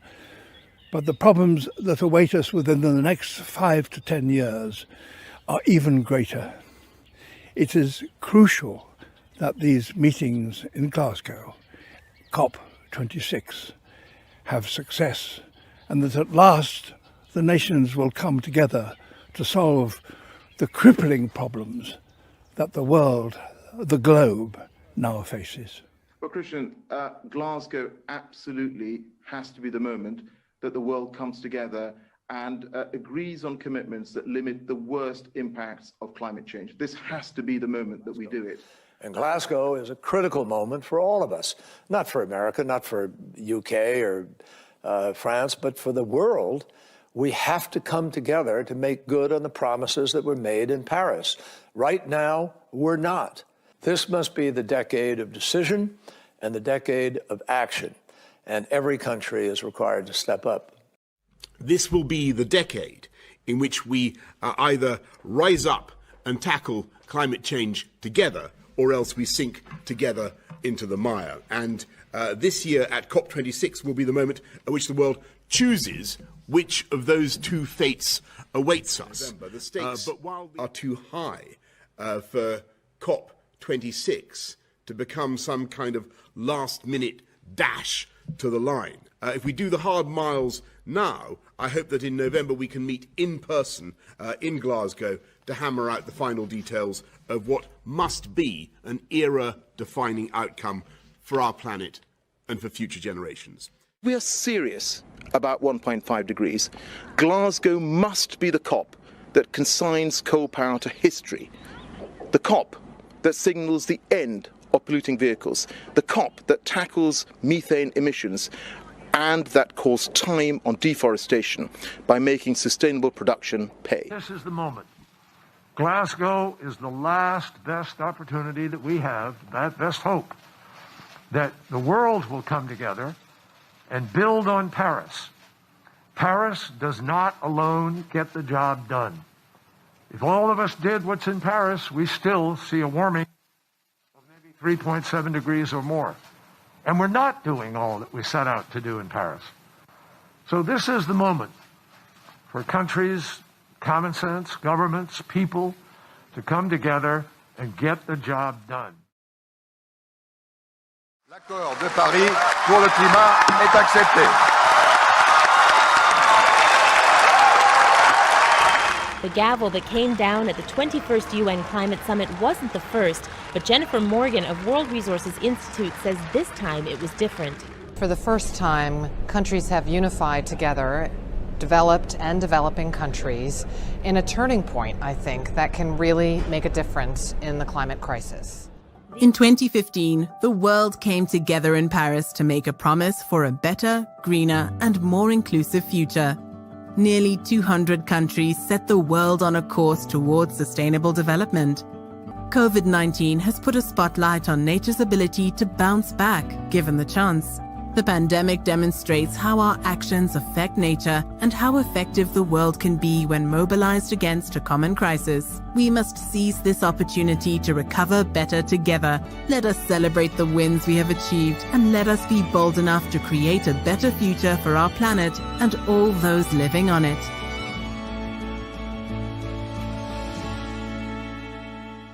But Paris was easy compared to what we have to do in Glasgow. Because in Paris, every nation wrote their own plan, basically according to what they were willing to do. And Glasgow, I think, and I've said this many times, is without exaggeration, really the last best hope we have to be able to pull ourselves together. Seeing all of that, we have to go to Glasgow and we have to write the plans that we have to write. Since the signing of the Paris Accords in 2015, leaders of all nations and all walks of life have pledged themselves in the fight against climate change. The Bible tells us that the time will come when the nations of the world will unite as one in opposition to the God of heaven and earth. For they have consulted together with one consent. They are confederate against thee. But what will be the result of this confederacy? These have one mind and shall give their power and strength unto the beast. These shall make war with the Lamb. The Bible here forewarns us that once the nations unite, they will give their power and strength unto the beast. In uniting with the Pope of Rome, referred to as the beast of Revelation, the world will then lend their strength to the Roman Catholic power, thus healing her deadly wound and paving the way for her ascension to world dominance. Once the papacy regains her lost supremacy, how few are aware that they are plunging the world into the Roman horrors of the Dark Ages. J.A. Wiley said it best, the noon of the papacy was the midnight of the world. Esta pandemia nos ha demostrado qué ocurre cuando el mundo se para, hace una pausa, aunque sea de unos pocos meses, y el impacto que esto tiene en la naturaleza y el cambio climático de una manera tristemente positiva, ¿no? Es decir, hace daño. Y esto nos demuestra que la naturaleza global necesita de nuestras vidas en este planeta. I know that the Holy Father himself sees climate action as one of the key issues that we need to work on together. If we look around the world, we've got 1.3 billion people of Catholic faith. That is a lot of people who can help not only change the way that they conduct themselves, but also influence others. That's why he has been collaborating closely with Vatican officials to ensure that climate action is a priority in every person's life. And Mr. Sharma explains that with so many people of faith in the world, religious leaders have an important role to play in guiding people to take the right action when it comes to tackling climate change. The contribution that we hope that religious leaders will make through the conference on the 4th of October and in the coming months will be to raise the ambitions of our political leaders and our statesmen and women to be able to grasp the nettle, to see the issues and to make courageous decisions. Nearly 40 leaders from the world's major religions and 10 leading scientists have been invited to participate. They will play a key role in encouraging diverse groups of people to care for the planet through their actions. The vast majority of the world's population have a religious belief. So clearly, mobilising faith communities is really important in the fight against climate change. Okay, so in October, we're inviting nearly 40 faith leaders and 10 scientists to the Vatican to talk about climate change. And this is in advance of COP26, the Climate Change Summit, that will take place in Glasgow in November of this year. So we have partnered up with the Italian Embassy to the Holy See, who are our co-hosts for COP26, and also with the Vatican itself to run this initiative. And we're hoping that the faith leaders will come and they will give a message of encouragement and they will ask political leaders at COP26 to show ambition in tackling climate change. You're on a very important mission here to Europe. Can you tell us why is it important to include a visit with the Pope during your visit to Europe to talk about climate change? Well, the Pope is one of the great voices of reason and compelling moral authority on the subject of the climate crisis. He's been ahead of the curve. He's been a leader. His encyclical Laudato Si is really a very, very powerful document, eloquent and morally very persuasive. John Kerry has been meeting with government officials and business leaders ahead of the United Nations Climate Change Conference due to take place in Glasgow later this year. The former US Secretary of State spoke to Vatican media after his meeting with the Pope, and when asked why he came to visit Pope Francis, he said that he believed when it came to the climate crisis, Pope Francis is one of the great voices on the subject. He also talked about Pope Francis's encyclical Laudato Si, saying that it was, quote, a very, very powerful document, eloquent and morally very persuasive. Well, the Holy Father is one, if not one of the most powerful voices on the planet. And he's been extraordinary in the eloquence of his call on people to step up and be reasonable and to live out our responsibility as human beings in caring for God's creation. But because he is above politics and outside of the hurly-burly of day-to-day national conflict, etc., I think he can sort of, shake people a little bit and bring them to the table with a better sense of our common obligation. So for the last 6 months, we've been running virtual preparatory meetings for the event in October. And we've been hearing from the faith leaders and the scientists their views on the environment. What has been really striking has been how much they agree. So the scientists bring the data on climate change, but the faith leaders really agree with them. They say that, that nature is sacred and that it is our duty to protect the environment. I think His Holiness speaks with a moral authority that is quite separate. It's unique, and we need all the power we can bring to the table. And I think that his voice will be a very important voice leading up to and through the Glasgow conference, which I believe he intends to, hopefully intends to attend. So the two things together, I mean, this is their words, not mine, but they've talked about the facts that science bring, partnering with the passion and the motivational qualities of faith leaders. And we think that these two things together can really make an impact. I mean, as you know, about 84% of the world's population are affiliated to a faith. So if faith leaders motivate their followers to take action on climate change and to ask their governments to be more ambitious, this could really have a significant impact. As the UK prepares to host the United Nations Climate Summit COP26, churches across the UK are getting ready to take action through Climate Sunday. We're calling on churches all across the country to get involved in taking action for climate justice. We're inviting you to speak up. The church can bring a distinctive voice to the call for climate justice, rooted in our faith in a just and generous God. Join with others in calling for our leaders to be courageous at COP26 and to take ambitious action for creation. The Pope asked you to prepare the commission COVID-19. He asked you to prepare the future, not prepare for the future. Can you explain to us what that means? It's a system preparing the future, then it's preparing a system that fully integrates the human person, makes all systems very inclusive, characterized by solidarity, so that the human person is never treated as an afterthought or something that is left aside. The crisis is showing us that we are one humanity. Every human being, every people, each culture is part of this one varied, rich, and interdependent humanity. It is showing us that overcoming a crisis like this one is possible when we become aware of the importance of looking after the common good and taking seriously our individual responsibility. Yes. And he says to prepare for the future is to prepare for you.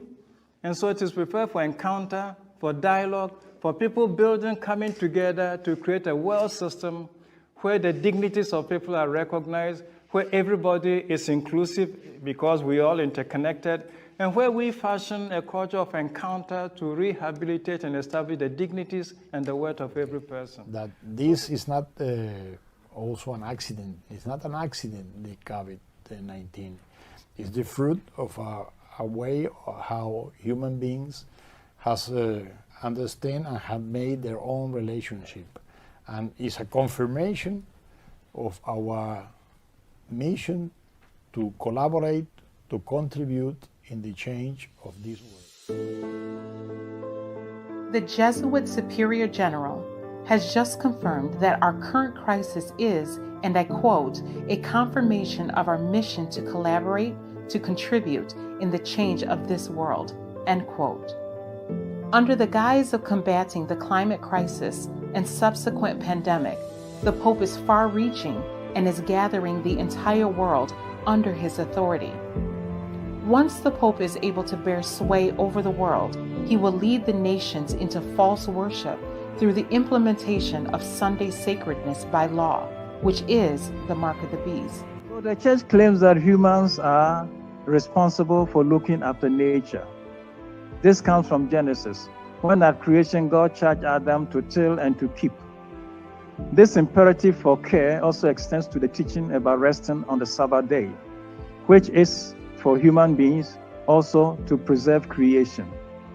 All this Bible prophecy has foretold is coming to pass just before the second coming of Jesus Christ. See Revelations 13 and 14. As we see these monumentous events unfolding before our very eyes, as we see the marshaling of nations, the increase in calamities, pestilences, and war, may we know that Christ's coming is even at the door. Lest coming suddenly he find you sleeping, what I say unto you, I say unto all, watch.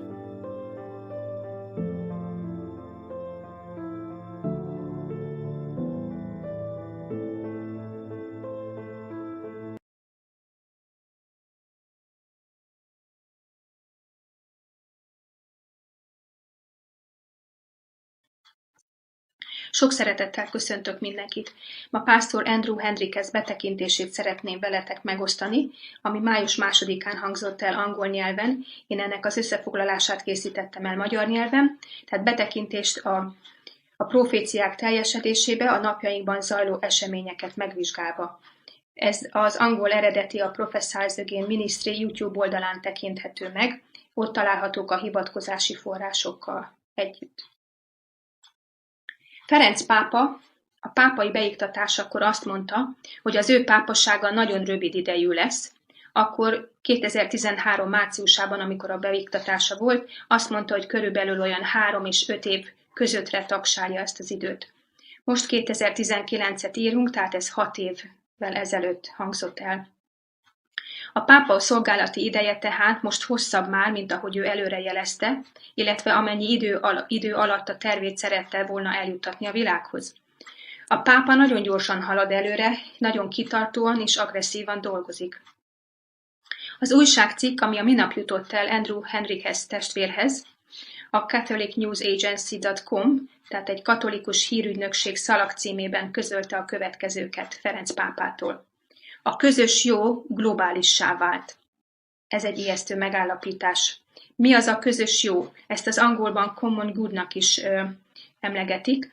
Magyarra fordítva, hogy egy közös jót jelent. Tehát mi ez a közös jó? Egy amerikai római katolikus szenátor, Bob Casey, a következőképpen fogalmaz a közös jóról. A közös jó, vagy common good, egy római katolikus tanítás a társadalomról. Ezt a megállapítását 2015-ben tette Bob Casey, amikor a pápa amerikai látogatását tette, és amikor a pápa a közös ülésen vett részt az amerikai kongresszusban. Nézzük meg, hogy mi volt a pápa legfontosabb témája ezen az ülésen. A közös jó. Mielőtt az Egyesült Nemzetekhez ment, Ferenc pápa 2015-ben és a világ vezetőivel beszélt, mi volt a fő témája? Szintén a közös jóról beszélt. Figyeljük meg, hogy mit mond Ferenc pápa a közös jóról a Laudato Si-ben. A 169. paragrafus így szól. A nemzeteknek föl kell adniuk a nemzeti érdekeiket a közös jóért. A nemzetek vezetőinek biztosítaniuk kellene a személyi jogokat, a személyi érdekeket, viszont a közös jóért, a globalizációért úgy tűnik, hogy föl kell, hogy adják a személyi jogokat. Amikor a pápa Amerikában volt, így nyilatkozott. A közös jó kell, hogy a fő célja legyen minden politikának. A politika az a kifejezése, ami kényszerítő szükségletünknek az élethez, illetve ahhoz, hogy építkezni tudjunk. A legjobb és legnagyszerűbb közös jó, amikor a közösség vagy egy közösség áldozatot hoz egy különleges ügyért.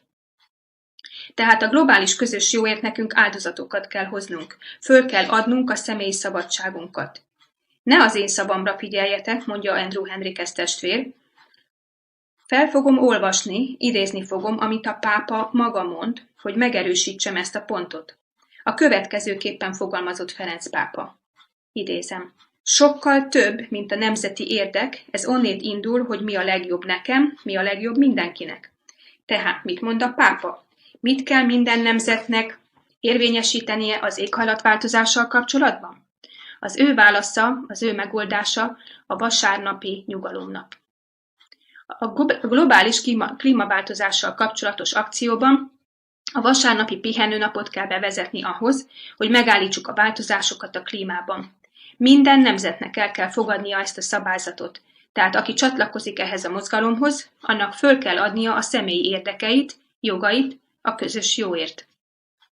Nemrégiben a Vatikán rádióban hangzott el a pápa egy kijelentése arról, hogy a vallásnak nem kellene korlátozódnia a személyes lelkiismeretre.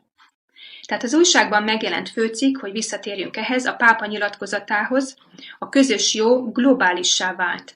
Ez azt jelenti, hogy a pápa tudatja velünk, hogy a vasárnap törvény készen van arra, hogy globálissá váljon. Mi pedig proféciát ismerők tudjuk azt, hogy amikor a vasárnap törvényt forszírozni fogják, közeledünk a próbaidő lezárulásához. Vagy el leszünk pecsételve a mennynek, vagy az örök kárhozatra. Tehát itt az időtestvéreim hangzik a felhívás Andrew Henriques testvértől, hogy felébredjünk. Tudjuk, hogy a pápa ezt meg fogja csinálni, tudjuk, hogy Isten tartja kezét a profétikus időórán, és ebben nincs tévedés. A próbaidő nagyon gyorsan záródik. A körülöttünk levő jelek abszolút értelemben ezt támasztják alá. A katolikus tanítás szerint mi a jó ebben a közös jóban a világnak? Az irányító testület fogja meghatározni, hogy mi a közös jó. Tehát a közös jóért kell, hogy forszírozzák a vasárnapot. Az említett cikkben tehát Ferenc pápa azt mondja, hogy már globálissá vált, vagyis ezt a római katolikus elméletet, tanítást a társadalomról minden nemzetközösség, minden nemzet és vagy közösség elfogadta. Ez nem az egyház és az állam egyesülése? Ezek nem azok az eszközök átvitt értelemben, amelyek Dániel könyvében szereplő vas és agyag elegyedése? Ebben a május 2-ai, tehát csütörtöki cikkben arra kéri a pápa a nemzeteket, hogy dolgozzanak együtt a globális közös jóért, különösen a klímaváltozásra való tekintettel, de megemlíti még az embercsempészetet és a nukleáris fenyegetettséget is. A jelenlegi globalizációs helyzet nem csak gazdasági kérdés, hanem technológiai és kulturális vonatkozásai is vannak.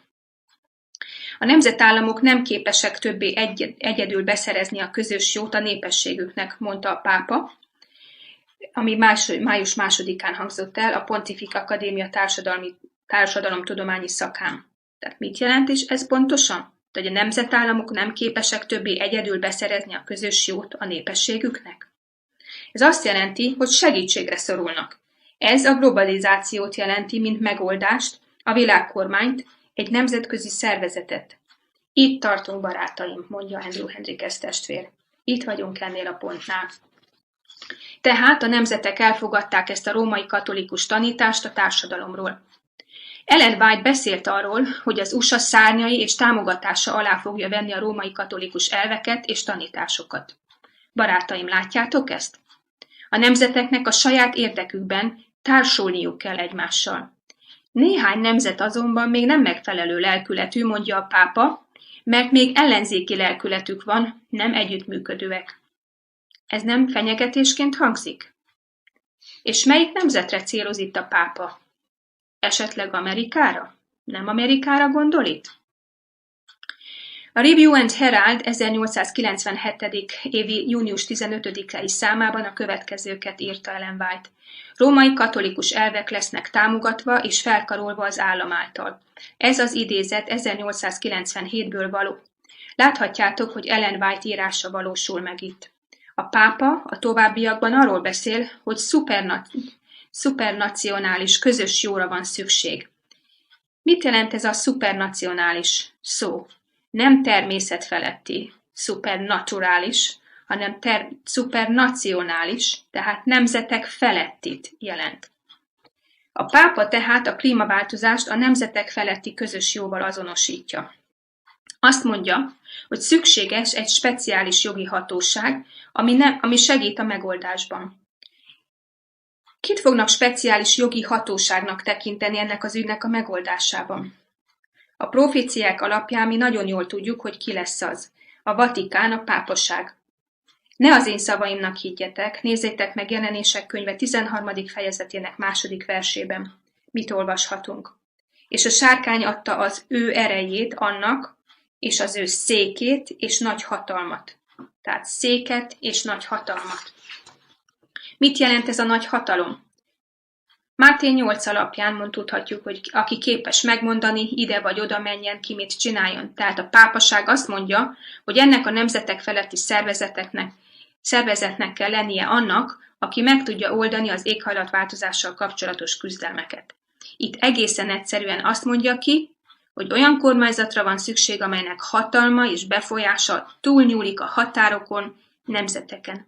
Rendelhet, utasíthat, irányíthat az ereje és a hatalma által minden nemzet felett. Melyik országot követik az országok a klímaváltozással kapcsolatban? Mindannyian tudjuk, hogy a Vatikánt. A Vatikán és sok politikus és a közvélemény azt gondolja, hogy a klímaváltozás az egyben morális kérdés is, ezért morális megoldásnak is kell követnie. A Vatikán az az egyedüli morális tekintély, illetve hatóság ma, napjainkban, aki képes fellépni ebben a problémában. És mindez ma a szemünk előtt történik meg. A profécia a szemünk előtt teljesedik. Fel kell ébrednünk. Föl kell ébredni, barátaim. Az említett előadáson, ahol a pápa nyilatkozott, utalt Aquinói Szent Tamásra. Aquinói Szent Tamás egy középkori domokos rendi szerzetes volt, a római katolikus egyház egyik legnevezetesebb hittudósa. Ő volt az, aki kiállt a közös jó célért, az ő idejében, az ő korában, és szerinte halálbüntetést lehetett alkalmazni az közös jó biztosításának, megőrzésének érdekében. Így vélekedett. A katolikus egyház nem mindig felejti el a halálbüntetést. Halálbüntetéssel támogatjuk a közös jót. Ebből adódóan, ha egy ember veszélyes és fertőző a közösségre, vagy valamilyen bűn miatt, akkor dicséretes és előnyös megölni azért, hogy megmentsük Istent és a közös jót. Remélem, jól hallottátok. Tehát, hogyha egy ember veszélyes és fertőző a közösségre, valamilyen bűn miatt, akkor dicséretes és előnyös megölni azért, hogy megmentsük Istent és a közös jót. Tudjuk Jelenések könyve 13. fejezetéből, hogy akik nem fogják imádni a fenevadat és nem veszik föl annak bélyegét, azok megöletnek majd. Ne felejtsük el, hogy az inkvizíciós társulat a Vatikánban a mai napig életben van. Láthatjuk, hogy a pápaság ellentmondó programja itt van a látóhatárunkon. Ha Jézus most a Gecsemáné kertbe vinne bennünket, tudva, hogy Júdás halad a maga útján, és az egyház és az állam szintén haladnak a maguk útján, mit mondana nekünk Jézus? Tudnál velem figyelni egy órára? A lélek kész, de a test erőtelen. Itt az idő, hogy imádkozzunk, és figyelnünk kell, folyamatosan, és meg nem lankadni. Ébereknek maradnunk, szemünket az érkező Júdáson tartani, az egyház és az állam összefonódására figyelni, mert ez a hitehagyó egység fogja hozni az üldözést. Mi volt Jézus imája a Gecsemáné kertben, a válságot megelőző órában? Atyám, ha lehetséges, múljon el tőlem ez a pohár, de ne az én akaratom legyen meg, hanem a tiéd. Megerősödött Jézus a válságra? Később még félt? Ha Jézus lépéseit követjük, akkor mi is meg fogunk erősödni, és erős hit fog találkozni a válsággal. Azt mondom nektek, hogy türelem és kitartás szükséges. A hit hallásból van. Mennyi időt töltünk naponta az igével? Kérlek, vegyétek a szívetekre. Nem tudjuk, hogy mennyi időnk van hátra.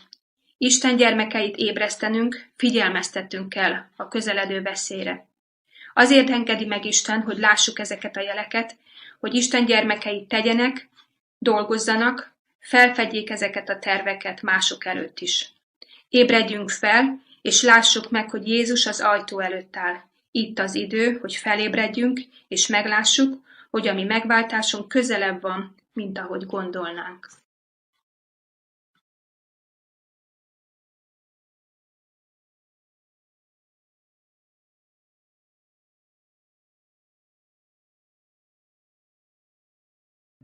History is truly at a turning point. We do not yet know the full extent and the systemic and structural changes which will happen. However, we do know that global energy systems, food systems, and supply chains will be deeply affected.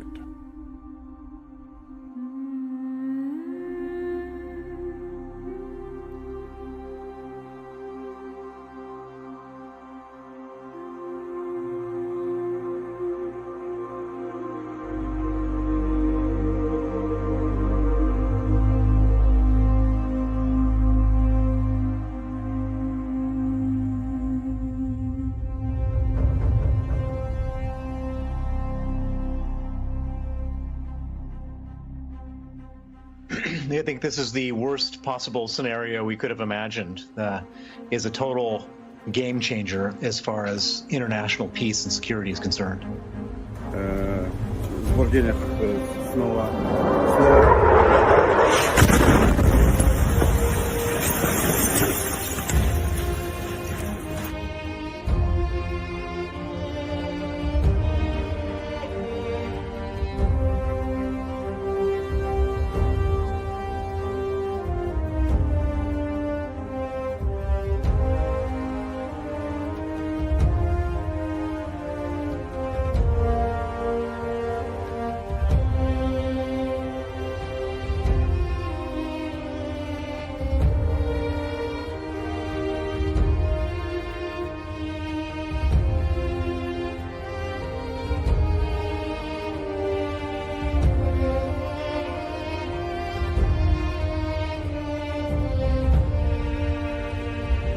I think right now, like any other time in our nation's history, we need God. Probably we should be debating a bill requiring every American to attend a church of their choice on Sunday. Madre di Dio e nostra, solennemente affidiamo e consacriamo al tuo cuore immacolato noi stessi, la Chiesa e l'umanità intera, in modo speciale la Russia e l'Ucraina.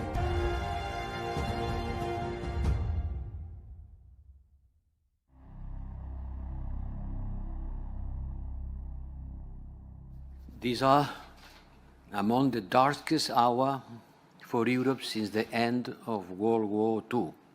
The beginning of a large-scale war in Ukraine will be the end of the world order as we know it. Are we ready for a new world order? There's going to be a new world order out there, and we've got to lead it. And we've got to unite the rest of the free world in doing it. The world has to overcome not only the damage done to our economies and our societies by COVID-19, it also has to confront the repercussions. We have to uphold our responsibility, which we have towards the next generation. When the topic was on the New World Order, this is something that will touch everybody, and we should all be involved in it, because whether we like it or not, the New World Order will dictate how things go.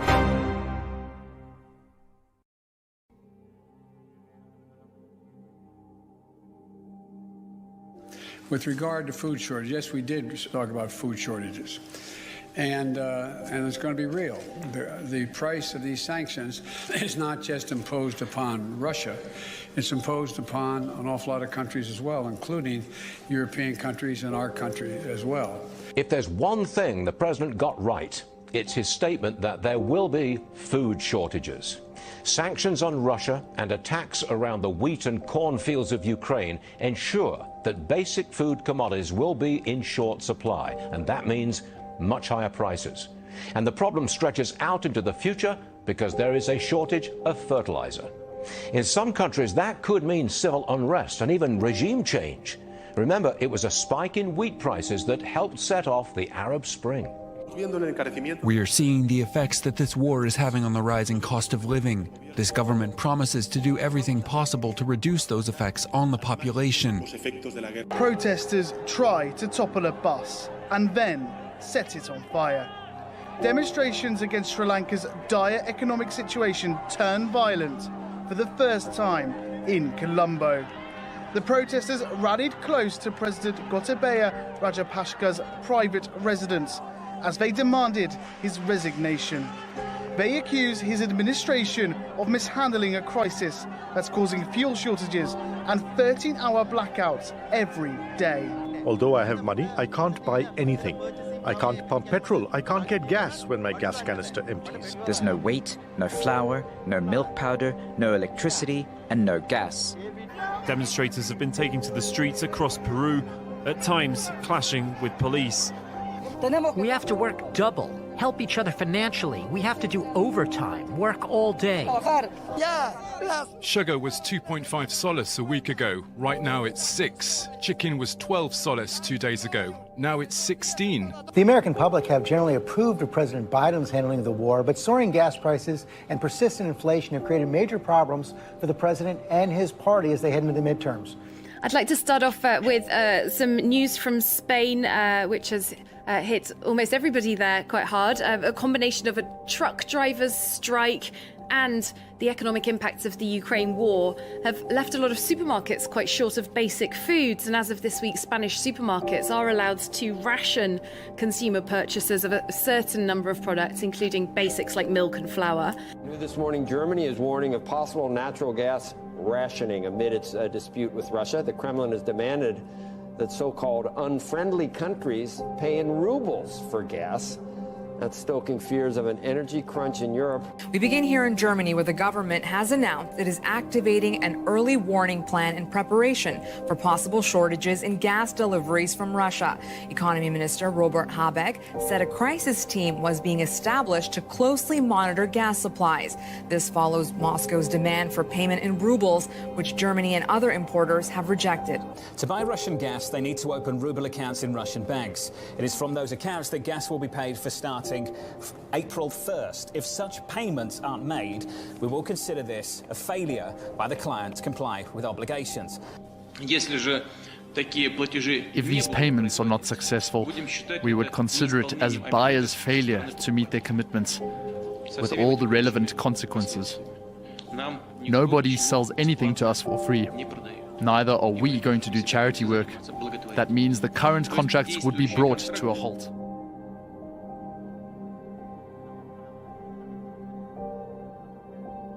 What underpins a world order is always the financial system. I was brought up with a kind of inside view of how very important the financial structure is to absolutely everything else. And what we're seeing in the world today, I think, is we are on the brink of a dramatic change where we are about to, and I'll say this boldly, we're about to abandon the traditional system of money and accounting and introduce a new one. I want to get to treasuries because the market's getting a sign that a recession could be on the horizon. It's what everybody's talking about. The yield curve inverting after the closing bell right now. For more on a potential recession, let's bring in Joe Livornia, chief economist at Natixis. Joe, great to have you with us. Thank you. Great to be with you guys. Where do you peg the probability of a recession? Right now, it's let's say by year end, I'd say about 50-50. It's pretty close. Russia's actions, including the atrocities committed against the innocent Ukrainians in Bucha, are reprehensible, represent an unacceptable affront to the rules-based global order, and will have enormous economic repercussions in Ukraine and beyond. And the new one, the new accounting, is what we call blockchain. It means digital. It means having a almost perfect record of every single transaction that happens in the economy, which will give us far greater clarity over what's going on. It also raises huge dangers in terms of the balance of power between states and citizens. Most people think that digital money is crypto and private, but what I see are superpowers introducing digital currency. The Chinese were the first. The U.S. is on the brink, I think, of moving in the same direction. The Europeans have committed to that as well. The Chinese last month unveiled the world's first digital currency from a major power. Currency that would not be printed, but would exist only in cyberspace on your phone, for example. Is the Fed working on a digital dollar? We are actually evaluating that. Most major countries are now looking at the possibility of having a digital currency. And really we are looking carefully, very carefully, at the question of whether we should issue a digital dollar.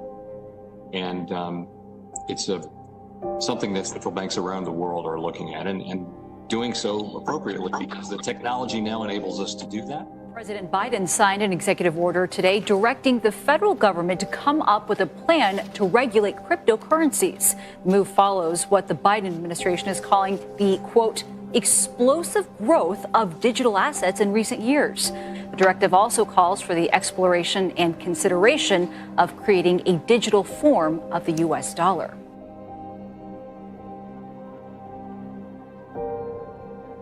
Це не ваші ракети, це не ваші бомби руйнують наші міста.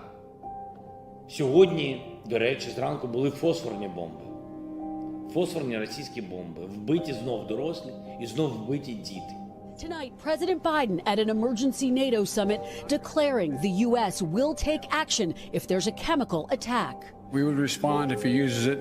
The nature of the response would depend on the nature of the use. But when pressed, still no specifics on whether military force is on the table. It would trigger a response in kind. Whether or not you're asking whether NATO would cross, we'd make that decision at the time. War in Ukraine to the threats here at home, the Biden administration is sounding the alarm of possible cyber attacks from Russia targeting the nation's financial sector, power grids, and water systems.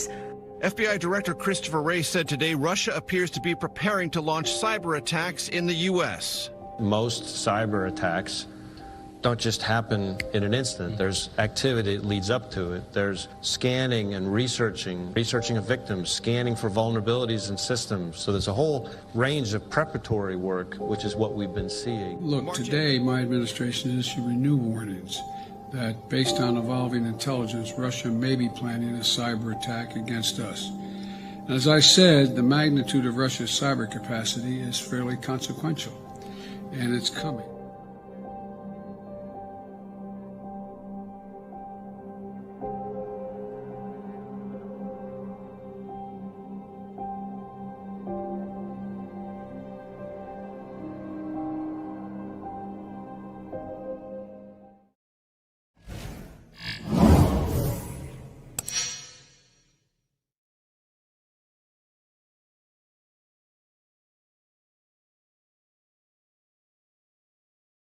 Kegyelem nektek is békesség Istentől, ami atyánktól és az Úr Jézus Krisztustól. Nem egy szép köszöntés, tehát ezek olyan dolgok, amik Pál apostol számára harapható, kézzelfogható valóságok voltak. Ez a kegyelem és ez a békesség, ez Istentől és Jézus Krisztustól jön, árad, folyamatosan. Ez egy valóság, ő ebben élt. Filippi 4:7-ben például ezt írja Filippieknek, és Isten békessége, amely minden értelmet felülhalad, meg fogja őrizni szíveteket és gondolataitokat a Krisztus Jézusban. Tehát itt egy olyan békességről beszél, amely minden értelmet felülhalad. Ez egy természet feletti békesség, amely hatalmat gyakorol az életünkben, a gondolkodásunkban, az érzéseink felett. Ez egy elképesztő dolog, tehát amikor kegyelemről meg békességről beszél, akkor ez nem egy elméleti dolog, amiről Pál apostol beszél, hanem ez egy kézzelfogható tapasztalat. Azt mondja, hogy ami atyánktól, Istentől, ami atyánktól, és az Úr Jézus Krisztustól. Tehát itt egy olyan dolgot mond Pál apostol, csak úgy közhelyként említi ezt, amit minden kereszténynek tudnia kéne, és mégis a legtöbb keresztény nem így gondolja. Istenről nem úgy gondolkodik, hogy ő az Atya, és Jézusról pedig nem úgy gondolkodik, hogy ő az Úr. Keveredés van, a legtöbb ember fejében, legtöbb keresztény fejében az Isten egy szent háromság, Atya, Fiú, Szentlélek, de Pál apostol fejében nem ez volt a kép. 1 Korintus 8:6-ban Pál apostol teljesen világosan leírja, hogy a keresztények számára nekünk egy Istenünk van, az Atya, akitől van a mindenség, és mi is érte vagyunk. És egy Urunk, Jézus Krisztus, aki által van a mindenség, és mi is ő általa. Tehát nekünk, keresztényeknek egy Istenünk van, az Atya. Jézus Krisztus pedig a mi Urunk. Nem fogok erről most többet beszélni, tartottam erről egy külön véleményt, a Szent Háromság kérdésről, biztatlak benneteket, ha még nem láttátok, nézzétek meg, ott annak a videónak a kapcsán bátran írjatok kérdéseket, kommenteket, hozzászólásokat, ha nem világos valami, akkor kérdezzetek. Én most erről sokkal többet nem fogok beszélni, talán annyit itt megemlítenék, egy pár igét felhoznék, hogy miért mondja azt, hogy egy Istenünk van az Atya, és egy Urunk a Jézus Krisztus. Tehát akkor Jézus Krisztus ő nem Isten, az Atya nem Úr, egy bizonyos értelemben ez így van, Jézus Krisztus ő Isten fia, és az Atya pedig azért nem Úr, mert Jézus Krisztust bízta meg azzal, hogy ő Úr legyen. János 5.22-ben azt mondja, hogy az ítéletet teljesen a fiúnak adta. Abcsel 2.36-ban Péter apostol egyértelműen azt mondja, hogy Úrrá és Krisztussá tette őt Isten. Tehát még egyszer felolvasom, Isten Úrrá és Krisztussá tette őt. Tehát Jézus Krisztus ő nem volt se Úr, se Krisztus, hanem Isten az, aki Úrrá és Krisztussá tette. Tehát Jézus volt, az, hogy Krisztus azt jelenti, hogy felkent. Isten felkente őt, felemelte őt a jobbjára, megkapta az Atyától megígért Szent Szellemet, és kitöltötte azt. Ez volt az ő Úrrá kinevezése. A gyakorlatban ez mit jelent? Azt jelenti Máté 28.18, nekem adatott minden hatalom mennyen és földön. Ezt mondja Jézus. Tehát az, hogy Jézus Krisztus Úr, ez egész egyszerűen annyit jelent, hogy Isten Jézus Krisztusra bízta az ő országa feletti teljhatalmat. Ezért Úr. Ő a megbízott királya Isten országának.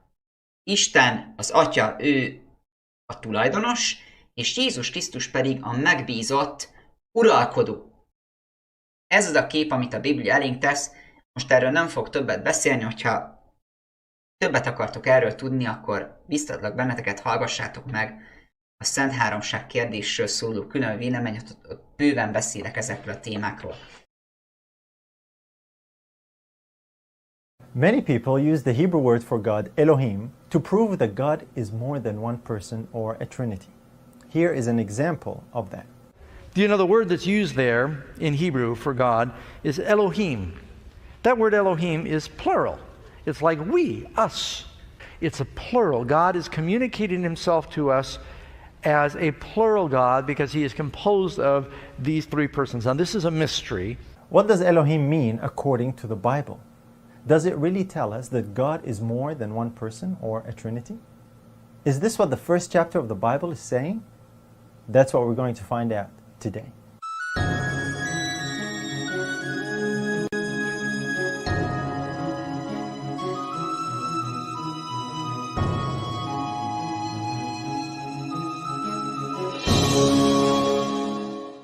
Hi everyone, my name is Nader Mansour and welcome to Prove All Things, where we explore current issues and questions in light of the Bible.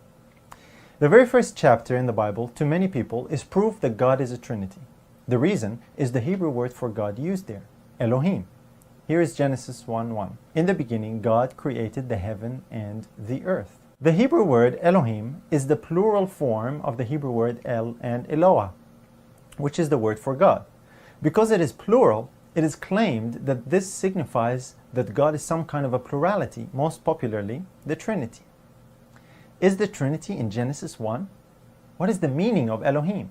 And does it only have a plural meaning? The answer is no. Here is how Brown Driver Briggs' Hebrew lexicon defines it as plural when referring to rulers, judges, divine ones, angels, and gods. That's the meaning many people read in Genesis 1. That it's referring to a plurality, that God is more than one. But there is another meaning. Number 2, plural intensive, singular meaning, God, goddess, godlike one, works or special possessions of God, and the true God. It says that this meaning, the singular, is applicable to the true God. Most times Elohim refers to the true God and other times to the gods of the heathen. Even though it is a plural word, it does have a singular meaning. The context and grammar in Genesis 1:1 is clear that it is singular in meaning. This is self-evident from the fact that the verb created, in Hebrew bara, is in the singular. Thus it denotes greatness and majesty rather than plurality. There are many examples of how the plural Elohim can be used to convey a singular meaning. In Exodus 7:1, God actually calls Moses Elohim. And the Lord said unto Moses, See, I have made thee a god to Pharaoh, and Aaron thy brother shall be thy prophet. Why would God use the plural word Elohim when talking about Moses? It's pretty obvious that Moses was not more than one person. God was going to magnify Moses in the eyes of Pharaoh. Here's how Exodus 11:3 puts it. Moreover, the man Moses was very great in the land of Egypt, in the sight of Pharaoh's servants, and in the sight of the people. That was because God made him Elohim to Pharaoh. It meant very great, not multiples of Moses. There are literally hundreds of similar examples that we could use. The point is really simple. Elohim does not always imply a plurality. The great majority of its appearances in the Bible are actually with a singular meaning. Malachi, the last prophet of the Old Testament, confirms that Elohim in Genesis is only referring to one person. Here's what it says in Malachi 2:10. Have we not all one Father? Hath not one God created us? The Creator Elohim is only one, not more than one. He is one Father. This is the consistent teaching and understanding of the Hebrews when it comes to the word Elohim. When it comes to the true God, it is always, without a single exception, singular in meaning, denoting supreme greatness and majesty. Someone might say, but it has to be more than one because God says us in Genesis. That means there's more than one. This is the plurality of God. This is the Trinity. Here it is in Genesis 1:26. And God said, let us make man in our image after our likeness. Let's just stop and think for a minute. When a speaker says us, it doesn't mean he is more than one, but it does mean that he is addressing someone else. Malachi said that the one Elohim is one Father. It was the Father speaking to someone when he said, let us make man. Who he is speaking to is listening to what's being said by Elohim. He's not talking at the same time. He's not saying the same thing. So the question is, who was Elohim, the Father, talking to? The Bible gives us the answer. Ephesians 3:9 says that it was God who created all things by Jesus Christ. And in Hebrews 1:2 it tells us that God the Father created all things by His Son. And the wise man in Proverbs 30:4 asks a series of questions relating to creation. Who hath ascended up into heaven or descended? Who hath gathered the wind in his fists? Who hath bound the waters in a garment? Who hath established all the ends of the earth? What is his name? And what is his son's name, if thou canst tell? These and many other passages attribute the work of creation to two beings, a Father and a Son. God the Father is the great source of all, and He created all things by His Son. Now we can know with certainty who is speaking in Genesis 1:26. God the Father said to His Son, let us make man in our image. As such, when God created man, He created two beings, not three. That is conclusive proof that the us in Genesis 1 and other similar passages refer to only two individuals, the Father addressing His Son, not three. One Christian writer explained it this way. After the earth was created and the beasts upon it, the Father and Son carried out their purpose, which was designed before the fall of Satan, to make man in their own image. They had wrought together in the creation of the earth and every living thing upon it. And now God says to His Son, let us make man in our image. There is absolutely no evidence that the Jews conceived of or used the word Elohim to convey the idea of God being plural or more than one person. After all, they are more familiar with Hebrew. It is their language. And so we find that in the Greek translation of the Hebrew Old Testament, the Septuagint, the Greek word used for God is theos. When it refers to the God of Israel, it is in the singular every single time. The same rule applies in the New Testament. Theos is always a singular noun when referring to the true God, but it is plural when referring to false gods. So the inspired Bible authors recognize that the God of the Bible is a single individual being, one person. That is how they understood and translated the word Elohim. The problem exists today because people unfamiliar with the Hebrew language are quick to jump to Trinitarian conclusions. It is common knowledge today for those who are familiar with Hebrew that the word Elohim does not even hint at a plurality of God or a Trinity. Here it is from Smith's Bible Dictionary. The fanciful idea that it referred to the Trinity of persons in the Godhead hardly finds now a supporter among scholars. This is just representative of countless other quotes and sources, both Hebrew and Christian, that affirm the same thing. Even Trinitarian scholars are honest enough to admit that Elohim does not support a plurality of persons in the God of the Bible. Here is how one scholar puts it. My name is Jiří Moskala, and I am professor of Old Testament exegesis and theology. There are some people who would like to say that the term Elohim, term for God, is already an allusion to the Trinity. Well, here we need to be more careful. We cannot say that because it's in the plural form, therefore it's an indication for the Trinity. And is it an argument in favor of Trinity? And I have to say here, no, it is not. Unfortunately, no. So in conclusion, the word Elohim is a fitting and appropriate title for the true and living God. It doesn't mean that he is more than one person, but it does mean that he is the fullness of majesty and greatness. He is the one God and Father of all who is above all. This is the Elohim of the Bible. We'd love to hear from you, so if you have any questions you'd like to ask, you can email us on our website in the link below. And if this is your first time here, we'd love to have you subscribe. We share timely, present truth messages that will challenge you and draw you closer to God. Thanks for watching, and see you next time on Prove All Things.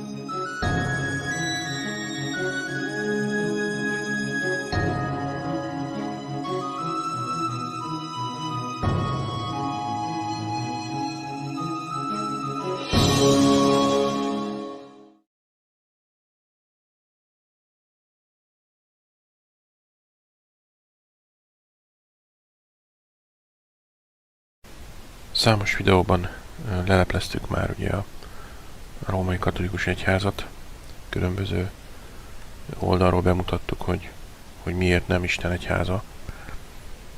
Ha már csak a tanításaikat nézzük, ott is ugye egyértelműen kiderül a sok turpisság, ugye, hogy például átírták a 10 parancsolatot, ugye a saját maguk kénye kedve szerint, ugye kivették ugye a bálványimádást, itt a képen látjátok, stb. Máriát bálványozzák, ugye, azt állítják, hogy nem volt bűnös. Ugye ezt a szepletlen fogantatás katolikus hittételt is ugye bevezették, mely szerint Máriának az édesanyja is ugye szepletlen volt, Szent Anna méhében szepletlenül, tehát eredendő bűn nélkül fogant meg Mária, miközben ugye az írásban látjuk, hogy mindenki bűn alá van rekesztve, az egész világ, mindenki hiány van Isten dicsőségének, tehát kizárólag Isten fia volt bűntelen. Akkor ugye szentekhez imádkoznak, ami szintén bálványimádás, azt tanítják, hogy nem csak Krisztus a közbenjáró. A papok ugye magukat atyának hivatják, miközben ugye Isten ezt tiltja szigorúan, senkit se hívjatok az atyának, csak egy van, az atya ugye az Isten. Ugye a pápa ugye a Szent Atya, a purgatórium, ugye még a halottakért való imádkozás, ez is ugye pogány vallásokból fakad, tehát hosszan sorolhatnánk, hogy a katolikus vallás ugye tele van pogány ősi vallások rituáliaival, ugye szimbólumaival, egy napi mádati pogány vallás, az egész semmi más, egy ilyen összemixelt babiloni okkultizmuson alapuló sátáni imádó vallás, ezt nagyon sokan látjátok, ti is velünk együtt. Rengeteg bizonyítékot mutattunk erre, nagyon sokan ezt átlátják, főleg azok, akik ugye a protestáns vonalon mozognak keresztényként. Ugye tudjuk, hogy az első 1-2 évszázadban Krisztus után ugye üldözték az igazi Krisztus követőket, és Konstantinus volt, aki bevezette ugye úgymond a békét, és létrehozták ezt a nagy egyetemes keresztény vallást, és ugye elindult ez az egész álkereszténység tulajdonképpen. Megengedték, hogy gyakorolják ugye a ezt a kereszténységet, a vallásukat, de az ő feltételeik szerint, ugye az ő hamis dogmáikat belevitték. Tehát látni, hogy a római katolikus vallás az annak semmi köze Istenhez. A történelemben ugye látjuk a tényeket, ugye, hogy például ugye 325-ben az első egyetemes zsinaton, nicei zsinaton ott megvallották az egyháznak a Szent Háromságban való hitét, akkor később 381-ben elnyerte végleges formáját ugye ez a nicei konstantinápolyi hitvallás, amely az egész kereszténységnek a hitvallása, ahol a Szentlélek istenségét mondták ki határozottabban. Akkor 431-ben Efézusi zsinaton jelentették ki dogmaként, hogy Jézus egyidőleg mint ember, de mint Isten is. Tehát ezzel is megerősítették a Szent Háromságot. Akkor ugye 451-ben mondták ki ezen a kálkedóni zsinaton, hogy Krisztus igazi Isten is. Tehát rengeteg ilyen dogmát vezettek be a katolikusok, amelyek ugye az ő hagyományaikból fakad. Tehát nem az íráson alapul, hanem ugye a szent hagyományon, amit ugye a katolikusok egyenlő szinten kezelnek a Szentírással. Különböző magyarázatokat adnak erre, hogy az apostoli hagyományokat folytatták, hogy Péter a kőszikla, meg hogy ő volt az első pápa, ez ugye ezeket is már rég lelepleztük, nem csak mi, hanem sokan mások is, hogy ez hazugság. Ugye meg Krisztus a kőszikla, nem Péter. Péter sose volt pápa. Tehát látjuk, hogy ezeken a zsinatokon mondták ki dogmáként a katolikus vezetés, ugye a pápák, hogy Jézus Krisztus ugye egyél az atyával, vagy magyarán ő is Isten, hogy a Szentléleket is dicsőíteni kell, hogy ő is Isten, és ezt a konstantinápolyi hitvallást, ugye, ahogy az előbb említettem, az összes keresztény egyházgyülekezet átvette, ez az alaphittvallásuk, mellette ugye van az apostoli hitvallás is. Akkor még egy érdekes, ugye volt ez a Filoké vita, és ugye a 589-ben a toledói zsinaton beletolották ezt a filiki szót, amely szerint a Szentlélek az atyától és a fiútól származik. Ennek célja feltételezhetően a Krisztus istenségének és az atyával való egységének fokozottabb hangsúlyozása volt. Tehát rengeteg ilyen emberi dogmát találtak ki, betoldásokat, kijelentéseket, tehát ezekből mind-mind láthatjátok, hogy ezek nem Istentől való sugallhatók, nem Isten beszédén alapul, nem Isten parancsolata volt, hanem egyértelműen ugye a vatikáni vezetés találta ki ezeken a zsinatokon. Na most, hogyha ezt végig gondoljátok, és ezt meglátjátok tényként, akkor azt is meg kell látni, hogy a Szent Háromságnak a dogmája is ugye ebből a katolikus hagyományból fakad. Ugyanúgy, mint az összes többi. De hogyha az összes többit nem fogadjátok el, mert látjátok, hogy a katolikus egyház hagyományából fakad, és a katolikus egyház ugye egy pogány vallás, akkor a Szent Háromságot is ugyanígy nem szabad elfogadni. Ugyanúgy kételkedni kell, és gyanúsnak kell, hogy legyen, hogy hogyan lehet az, hogy egy emberi hagyományból fakadó dogmát, tant elfogadok szó nélkül. Azért, mert az összes keresztény egyházban, gyülekezetben jelen van. Tehát ezen gondolkozzatok el, hogy akkor vajon jól teszem ezt, hogy ezt a Szent Háromságot szó nélkül elfogadom, annak ellenére, hogy a magyarázat, ahogy ezt magyarázzák, hogy miért, hogy egy Isten van, de három személyben, meg mindenféle értelmetlen magyarázatok vannak valójában, és senki se érti, hogy miről beszélnek. Próbálják támasztani az írásból, de ugye az is tele van hamisítva. Tehát ezen érdemes elgondolkoznotok, hogy látják, főleg azok, akik látják, hogy a római katolikus egyház nem Istentől való, tele van pogány szimbólumokkal, rituálékkal, bálványimádattal az egész, tehát biztos, hogy nem Istennek az egyháza, és ebből a katolikus egyházból, vallásból fakad a Szent Háromság tanítása, a Szent Háromság dogmája. Akkor hogyan tudom ezt elfogadni? Ha valaki isteni bölcsességgel gondolkozik, az ő logikájával, és az igazsághoz ragaszkodik, akkor egyszerűen nem szabad elfogadnia, meg kell látnia, hogy ezzel valami nem stimmel. Most arról nem is beszélünk, ugye, hogy az összes régi pogány vallásban ott van a háromság, az ördögi háromság, ezt bemutattuk több videóban is. Tehát egy teljesen egyértelmű, logikus dolog, hogy ezekből az ősi pogány vallásokból hozta be a kereszténységbe is ugye sátán ezt az ördögi háromságot. A zsidók az Ószövetségben sosem imádtak három istent. Ki is van jelentve, hogy én vagyok egyedül az Isten, nincsen rajtam kívül más. Tehát a zsidók mindig is egy istent imádtak. Ezért is nem fogadják el a kereszténységet, és röhögnek az egészen is teljesen joggal. Tehát az apostolok, Krisztus sosem beszélt semmiféle szent háromságról, sosem imádkoztak az Atya, Fiú, Szentlélek nevében. Érdekes, hogy miért nem tették ezt az apostolok ugye Krisztus után. Mindenhol ugye Krisztus nevére való bemerítkezés is volt például. Egyetlen egy ige van ugye a Máté végén, ami biztos, hogy nem az eredetinek megfelelő, hiszen nincsen még mellé még egy vagy kettő ugyanilyen ige. Egy igére nem lehet alapozni semmit. Isten beszél azt mondja, hogy 2 vagy 3 bizonyságra minden megáll.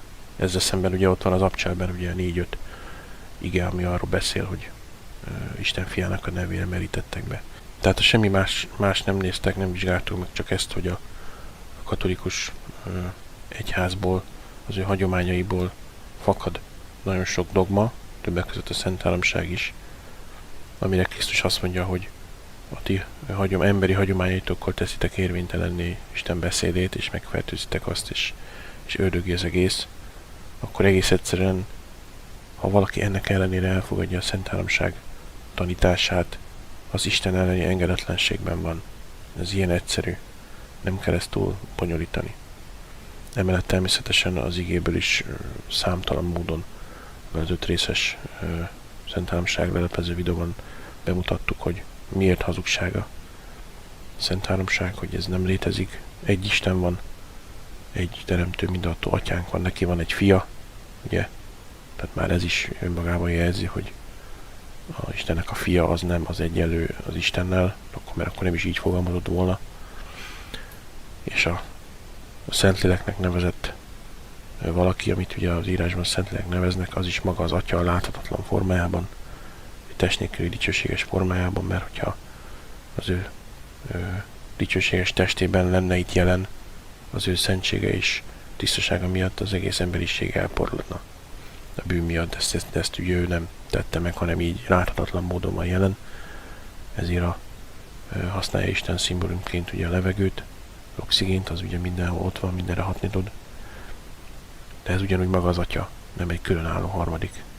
Én szeretném kihangsúlyozni, amit már több videóban is mondtunk, hogy nekünk nem azokkal az emberekkel van a problémánk, akik igazán keresik Istent, és a katolikus egyházhoz tartoznak, vagy bármelyik más gyülekezethez, egyházhoz, és igaz szívvel keresik Istent, szó sincs róla, nem velük van a bajunk, pont, hogy miattuk csináljuk ezeket a videókat, hogy az Isten ki tudja hozni őket onnan, ebből az álkereszténységből, nem velük van a problémánk természetesen, értük, imádkozunk szinte el, hogy az Atya hozza ki őket, hanem a rendszerrel van a problémánk, azokkal az emberekkel, akik ezeket a rendszereket működtetik, ezekről a titkos elitről, ugye a háttérhatalmi emberekről, akik Lucifer imádók, és létrehozták ezeket a látszólag Istenhez tartozó egyházakat, gyülekezeteket, tehát mi tulajdonképpen ellenük dolgozunk, azzal, hogy lerántjuk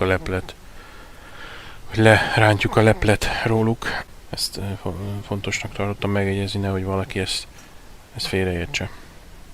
Tehát még egyszer, római katolikus egyház szent hagyományából fakad a Szent Háromság, és hogyha a római katolikus egyház egy pogány vallás, mert látjuk a különböző rituálékból, a különböző hamis tanaikból, hogy Isten ellenes tanokat adnak az embereknek.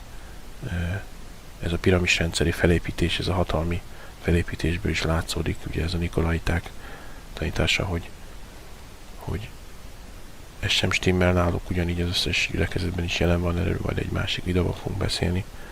Tehát ez a kézencsókolás, meg ez az egész pénzrendszer, külön bankjuk van, meg külön városuk van, stb. Tehát teljesen egyértelmű, hogy nem Isten szerinti az ő létezésük. És ebből fakad a Szent Háromság, akkor miért fogadjátok el? Köszönjük a figyelmet!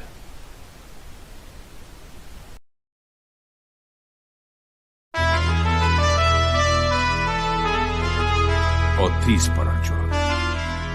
40 nap elteltével pedig leereszkedett Mózes a Sínai hegyről, és hozta magával a 10 parancsolat 2 kőtábláját.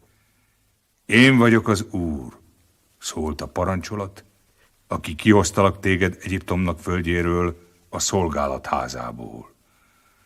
Ne legyenek neked idegen isteneid én előttem. Ne csinálj magadnak faragott képeket, ne imádd és ne tiszteld azokat, mert én, az Úr, féltőn szerető Isten vagyok, aki megbüntetem az atyák vétkét a fiakban 3. és 4. iziglen, akik engem gyűlölnek.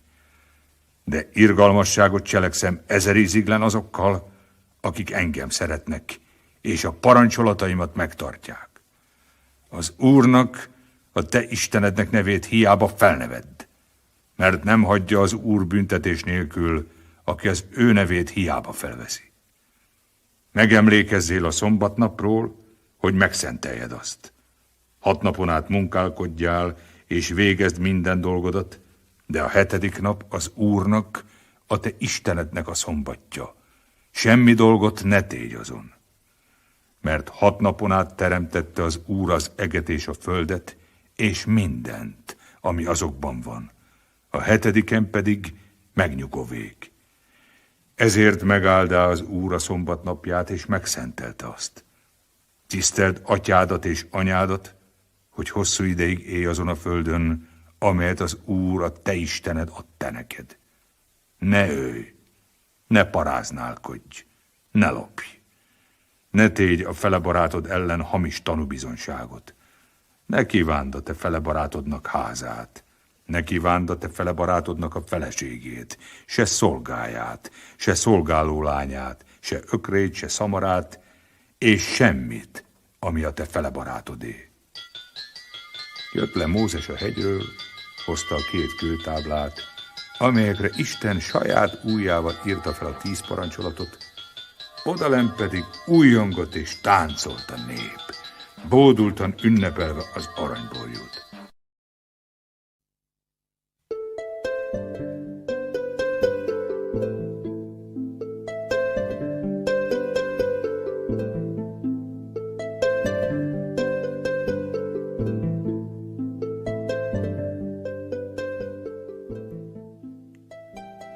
Zsoltárok könyve.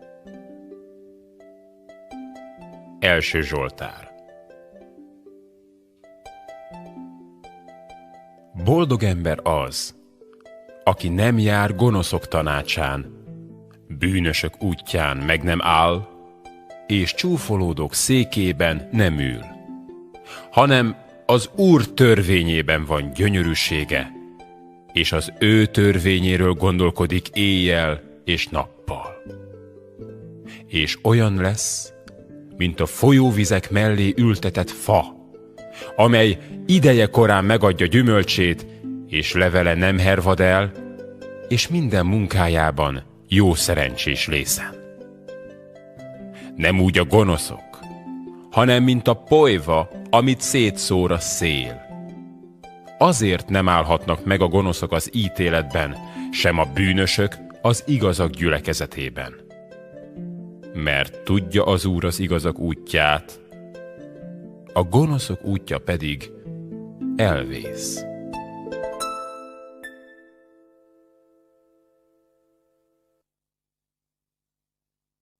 Második Zsoltár. Miért dühösködnek a pogányok, és gondolnak hiába valóságot a népek? A föld királyai felkerekednek, és a fejedelmek együtt tanácskoznak az Úr ellen és az ő felkentje ellen. Szaggassuk le az ő bilincseiket, és dobjuk le magunkról köteleiket! Az egekben lakozó neveti, az Úr megcsúfolja őket. Majd szól nékik haragjában, és megrettenti őket gerjedelmében. Én kentem ám fel az én királyomat a Sionon, az én szent hegyemen. Törvényül hirdetem. Az Úr mondá nékem, én fiam vagy te, én ma nemzettelek téged. Kérjed tőlem, és odaadom néked a pogányokat örökségül, és birtokodul a föld határait. Összetöröd őket vasvesszővel, széjjel zúzod őket, mint cserépedényt. Azért, királyok, legyetek eszesek, és okuljatok földnek bírái. Szolgáljátok az Urat félelemmel, és örüljetek reszketéssel. Csókoljátok a fiút, hogy meg ne haragudjék, és el ne vesszetek az úton, mert hamar felgerjed az ő haragja. Boldogok mindazok, akik ő benne bíznak. 37. Zsoltár. Dávidé. Ne bosszankodjál az elvetemültekre, ne irigykedjél a gonosz tevőkre. Mert hirtelen levágattatnak, mint a fű, s mint a gyönge növény elfonnyadnak. Bízzál az Úrban, és jót cselekedjél. E földön lakozzál, és hűséggel élj. Gyönyörködjél az Úrban, és megadja néked szíved kéréseit. Hagyjad az Úrra a te utadat, és bízzál benne, majd ő teljesíti. Felhozza a te igazságodat, mint a világosságot, és a te jogodat, miként a delet. Csillapodjál le az Úrban, és várjad őt, ne bosszankodjál arra, akinek útja szerencsés, se arra, aki álnok tanácsokat követ. Szűnj meg a haragtól, hagyd el heveskedésedet. Ne bosszankodjál, csak rosszra vinne. Mert az elvetemültek kivágattatnak, de akik az Urat várják, öröklik a földet. Egy kevés idő még, és nincs gonosz. Nézed a helyét, és nincsen ott. A szelidek pedig öröklik a földet, és gyönyörködnek nagy békességben. Fondorkodik a gonosz az igaz ellen, és fogait csikorgatja rá. Az Úr neveti őt, mert látja, hogy eljő az ő napja. Fegyvert vonnak a gonoszok, felvonják ívüket, hogy a szegényt és nyomorultat elejtsék, és leöljék az igazán élőket, de fegyverük saját szívükbe hat, és ívük eltörik. Jobb a kevés az igaznak, mint a sok gonosznak az ő gazdagsága. Mert a gonoszok karja eltörik, de az igazakat támogatja az Úr. Jól tudja az Úr a fedhetetleneknek napjait, és hogy örökségük mindörökké meg lesz. Nem szégyenülnek meg a veszedelmes időben, és jól laknak az éhség napjaiban. De a gonoszok elvesznek, és az Úrnak ellensége, mint a liget ékessége, elmúlik, füstként múlik el. Kölcsönkér a gonosz, és meg nem fizet, de az igaz irgalmas és adakozó. Mert akiket ő megáld, öröklik a földet, és akiket ő megátkoz, kivágattatnak azok. Az Úr szilárdítja meg az igaz ember lépteit, és útját kedveli. Ha elesik, nem terül el, mert az Úr támogatja kezével. Gyermek voltam, meg is vénhettem, de nem láttam, hogy elhagyottá lett volna az igaz, a magzatja pedig kenyérkéregetővé. Minden napon irgalmatoskodik és kölcsön ad, és az ő magzatja áldott. Kerüld a rosszat, és jót cselekedjél, és megmaradsz mindörökké. Mert az Úr szereti az ítéletet, és el nem hagyja az ő kegyeseit, megőrzi őket mindörökké, a gonoszok magvát pedig kiírtja. Az igazak öröklik a földet, és mindvégig rajta lakoznak. Bölcsességet beszél az igaznak szája, és a nyelve ítéletet szól.